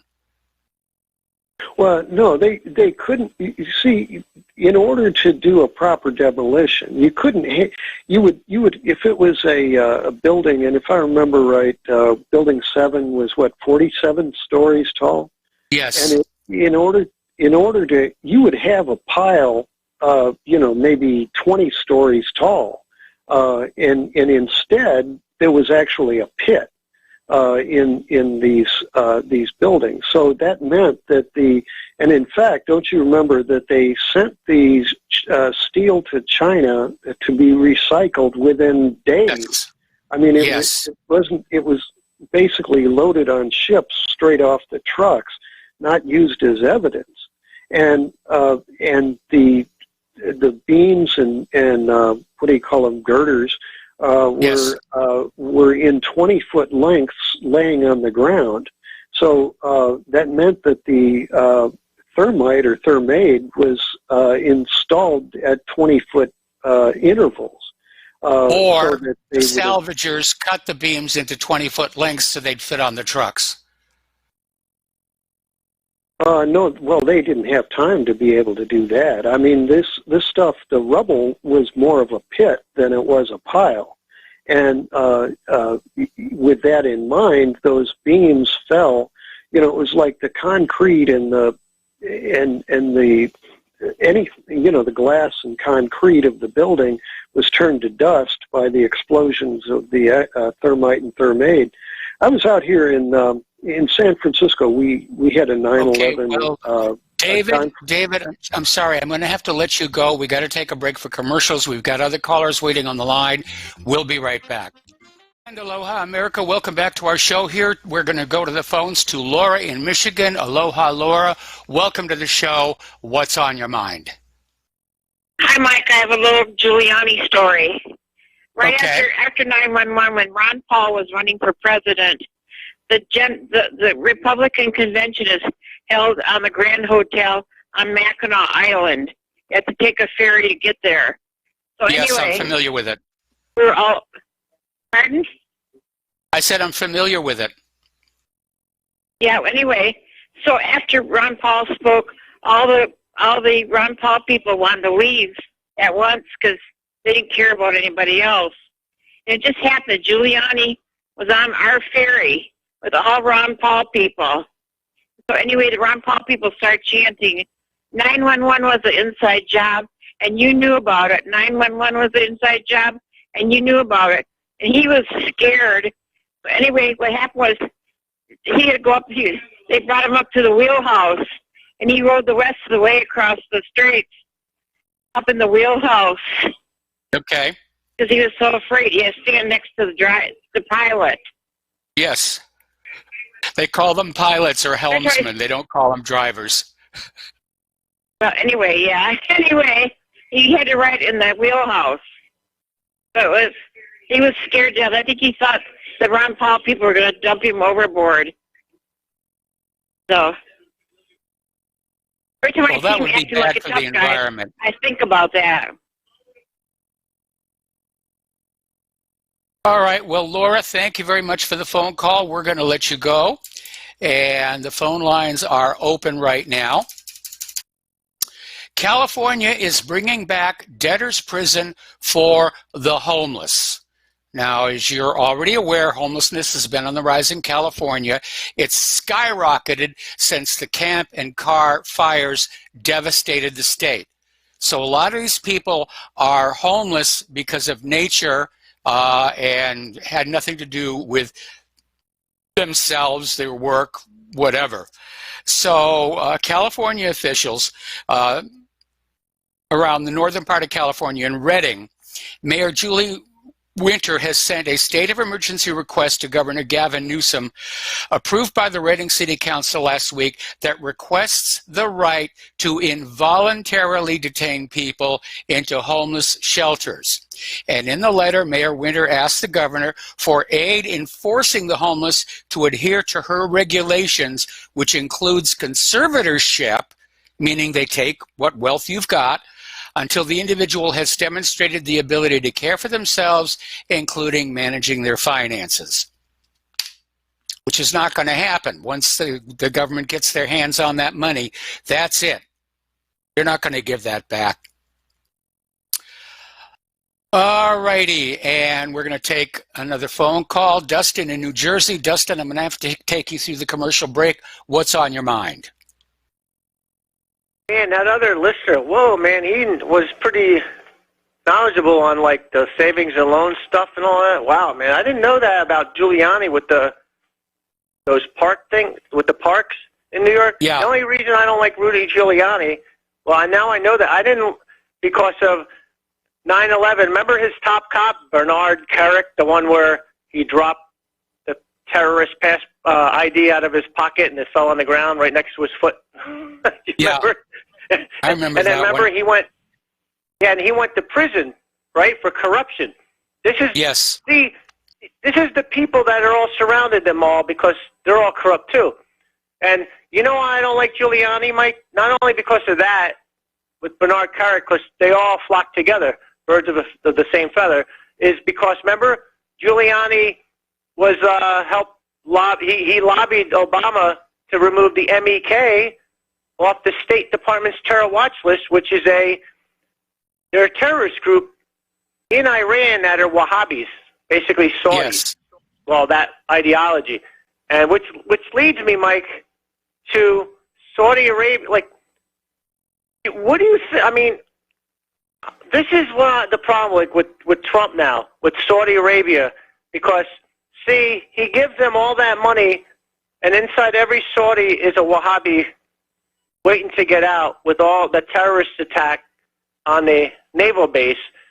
But they're funding these, you know, Mike, they fund this, we're funding the ideology. That's what we're doing. It's an incubator like Pakistan. You know, we sell them F-16s and stuff, and they pull that stuff with India. You know, but we're funding the ideology of these people, basically. We're encouraging them to continue what they're doing, because we're using them like as a third party. Saudi Arabia is a third party proxy army. You know, that's what they are. You know, and it's just sad. Nothing's going to be done about it. You know, like, you know, do you ever watch the ISIS videos? Like the way they're trained and stuff? These guys are in formations. I mean, these guys, the Syrian army lost 100,000 soldiers. I'll hold on. I'll hold. Yeah, please hold. We'll be right back. Aloha, America. Welcome back to the show here. We're talking with Dustin in New Jersey. And Dustin, just pick up where you left off, please. Yeah, I was talking about, you know, like the way if anybody watches the ISIS videos, how professional these guys are. They all have matching uniforms. You know, they all march in lockstep. They're obviously trained by somebody of higher caliber than they were originally going to be. You know, so yeah. Well, it's again, obvious. we have I mean, Hillary Clinton on videotape admitting that the U.S. funded and trained these guys, and we still are, Mike. You know, I remember back in remember Kosovo. Wasn't it Bill Clinton? They were bringing them back here and training them on our own military bases, right? Yes. These jihadis, you know, and like I said, it's a third. Remember that company, Purple Shovel? Purple Shovel was contractors training these Al-Nusra Front and all these other guys on how to use like tows and stingers and all these other weapons But it's like, I mean, what do you, like, if Trump's in this position, right? Like, where remember he had that sit down with King Salman that showed like he's buying hundreds of millions of dollars. You're selling weapons to people who want to cut your head off eventually. You know what I mean? Like, I mean, the Wahhabi is like basically the predominant. Isn't that the predominant in Saudi Arabia? Like, basically, they run the show, right? I think so. I think they are. But again, look at ISIS and Al-Qaeda. 20 years ago, we were funding and training these guys. Now we're having to fight them. That's if you believe we're really fighting them, because remember, they were airlifting them out of Afghanistan. And Syria. I remember. And Syria. Yeah, and Syria. And Mike, remember, I was listening to a radio show over in New Jersey, a talk show, and they were talking about Warner Wolf in 1980. They said, like, when the Soviet Union, we're going to boycott the Olympics because they invaded Afghanistan. We've been in Afghanistan almost 20 years. you know, what a joke. The whole thing is a joke, you know. Like, yes.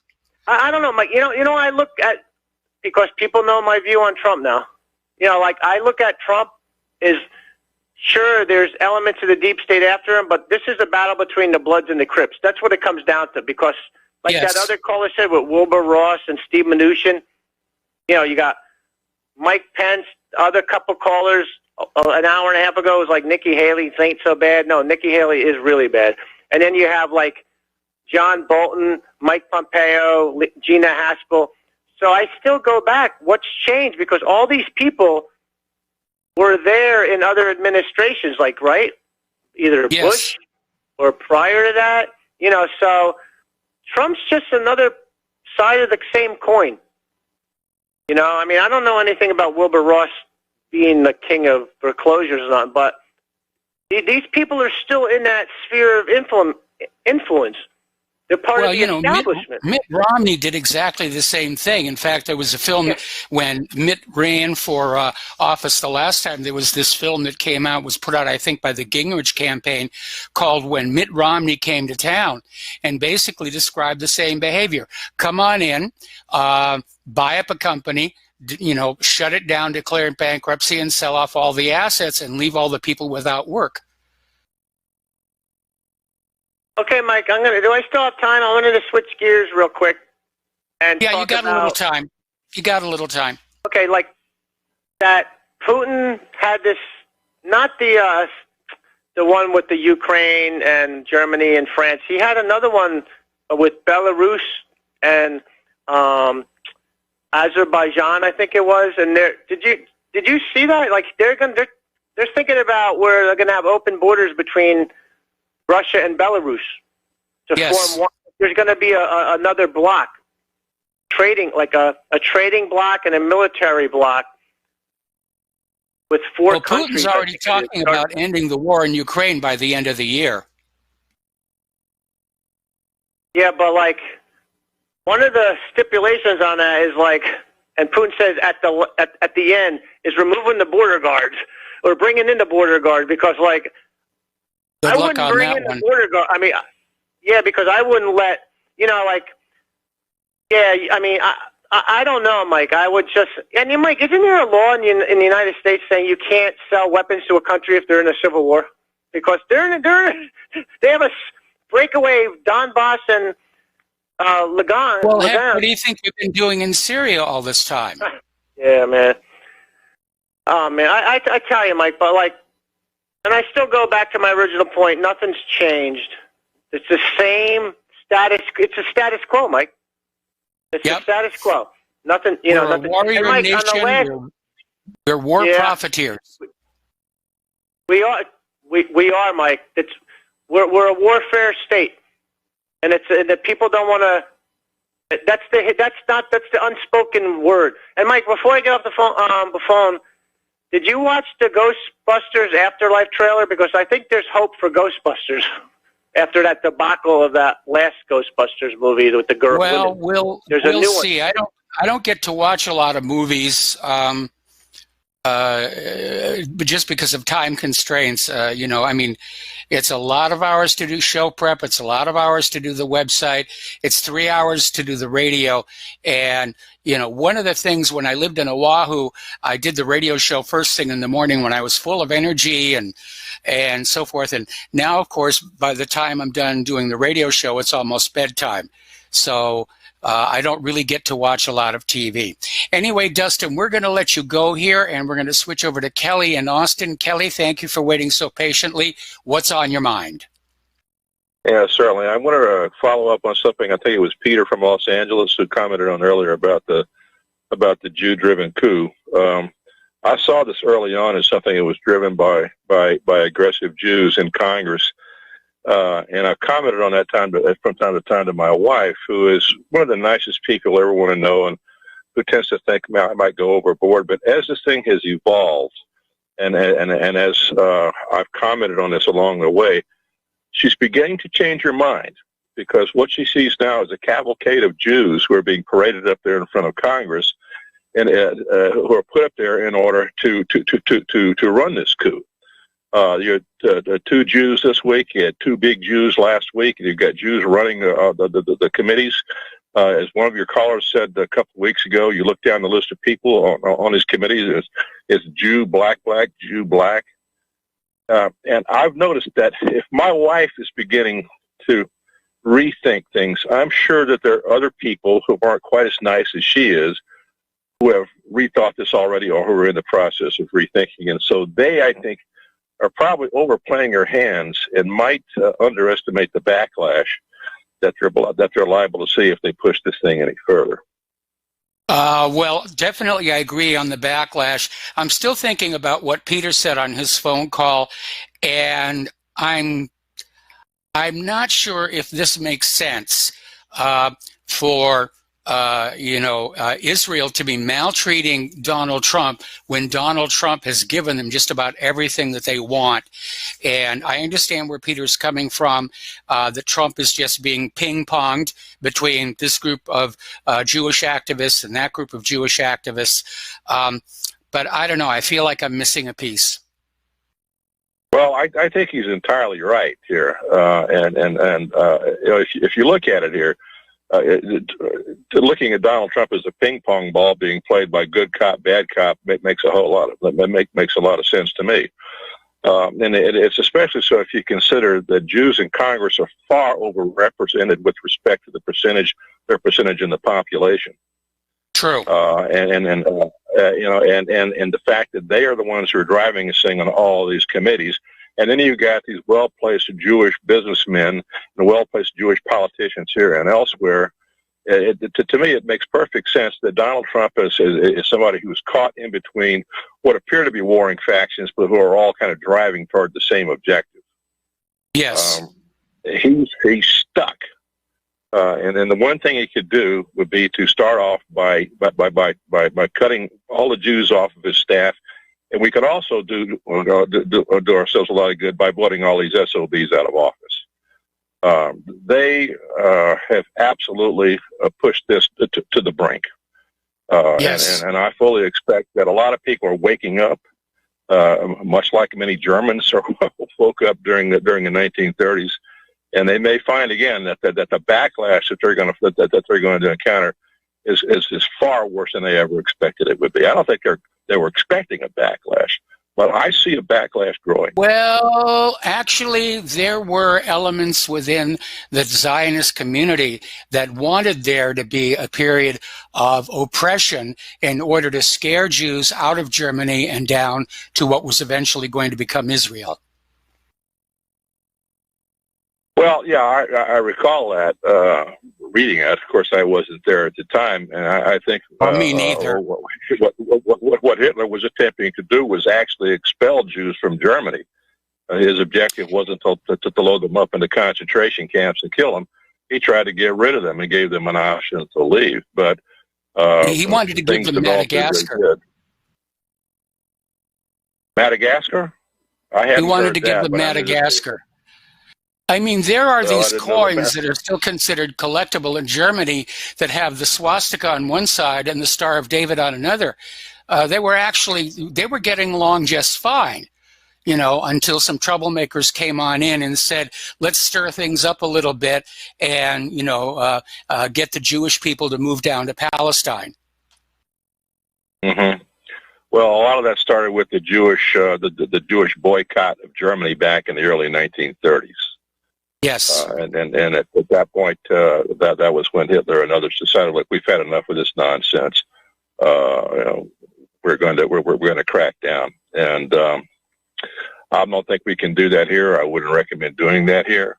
But I wouldn't either. I think that wouldn't either. But I think you're going to find. I think you're going to find that there are going to be some very surprised, very shocked people long term once they realize that they have gone way too far. Well, it's like Rudy Giuliani up in that wheelhouse. I'd like to have seen that.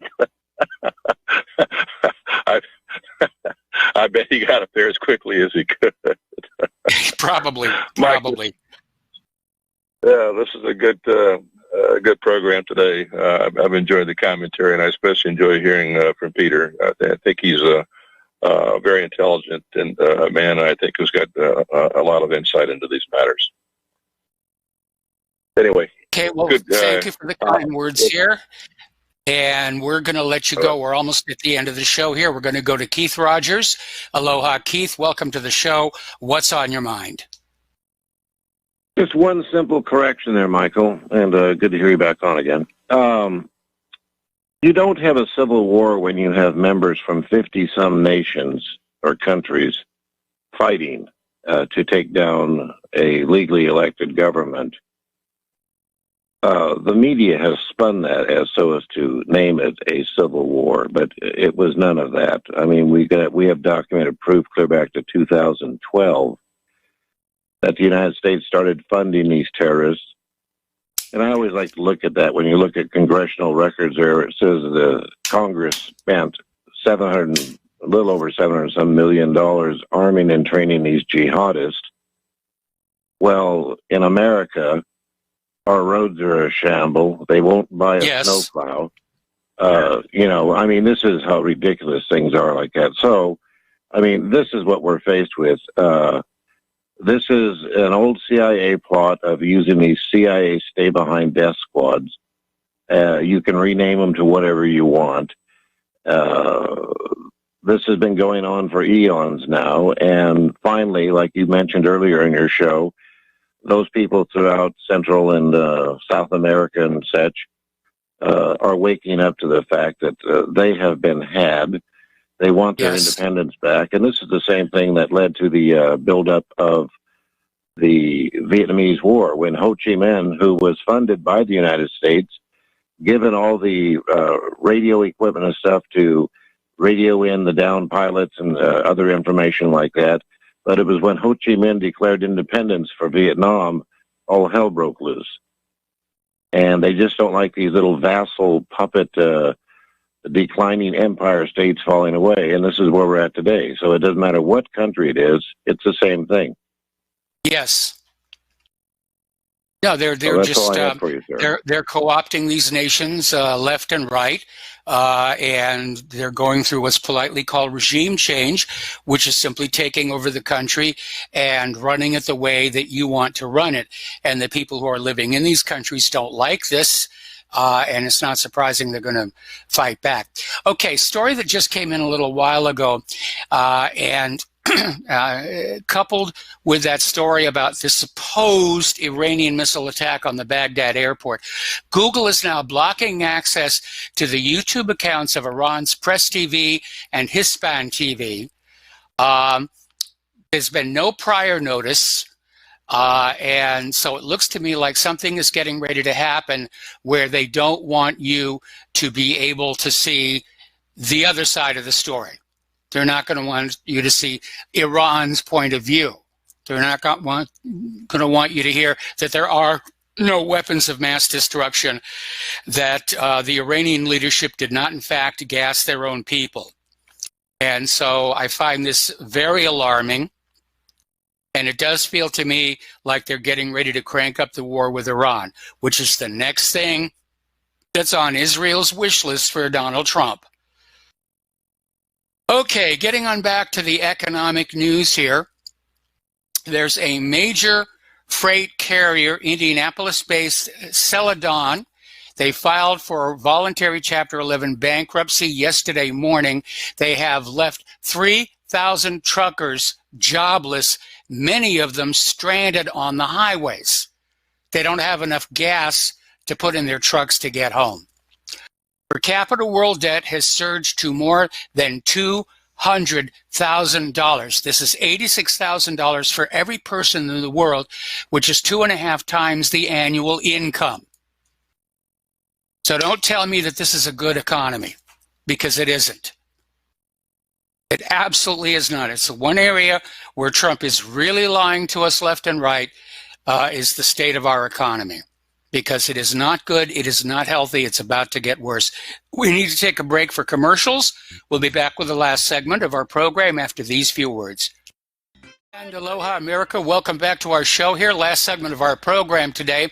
Out in California, a woman is suing the TSA for detaining her and forcing her to submit to a groin search. She's got a very good lawsuit. Okay, because, you know, the job title may be Transportation Security Officer, but despite the officer emblazoned on the plastic badge on their chest, TSA screeners are not law enforcement officers. They do not have the authority to make arrests or hold travelers for any length of time. If they think you're breaking the law at a checkpoint, their only option is to call the real police to deal with the situation. Unfortunately, a lot of these TSA screeners forget the boundaries of their authority. And they think they're law enforcement, and they think they have the authority to conduct groin searches. So this woman is suing, and I think it's a really good thing, because this has got nothing to do with security and everything to do with getting people to cower in front of anybody wearing a badge. All right, over in Kentucky, the Supreme Court has opted to leave in place a pro-life Kentucky law that requires women seeking an abortion to see an ultrasound of their unborn children before making the decision to abort. Okay? And finally here, a city in Illinois has announced it will create a reparations fund for its African-American community through a new tax on marijuana sales. So recreational use of the drug will become legal in the state from January, and officials in Evanston, which is 12 miles north of Chicago, have voted to approve a 3% tax on the sales of marijuana to fund a local reparations program. The tax is expected to generate between $500,000 and $750,000 annually for the reparations fund, which will be capped at $10 million over the next 10 years. And I have to tell you, I still think this whole reparations is just another way to redistribute the wealth, because nobody alive today was ever a slave. Nobody alive today was ever a slave owner. And they may well be taking money from people who have no connection to slavery whatsoever. How do you determine that? How do you determine if the person you're taking money from is a descendant of a former slaveholder? How do you determine if the person who's receiving that money is the descendant of a slave? My ancestors never owned slaves. My ancestors ran a station on the Underground Railroad. And I resent this idea that I'm somehow obligated to pay money into a reparations fund for something that I never did. By the way, an emergency room physician for 37 years has never seen anyone admitted for marijuana complications. Certainly don't get that with other recreational drugs here. And we're coming up here on the top of the hour and the end of our show here. Jury selection will begin today in the trial of Sean Urbanski, the Maryland man accused of fatally stabbing Bowie State University student Richard Collins III. All right, there's the music. It's time for us to get on out of here. Please stay tuned for John Stadmiller. I'm sure he's got lots of interesting things to share with you. And please spread the word of RBN. Please spread the word of whatreallyhappened.com. And please donate. And apparently Harley Schlanger's coming on with John Stadmiller, so stay tuned. It's going to be a really good call. We'll be back tomorrow. Aloha, America.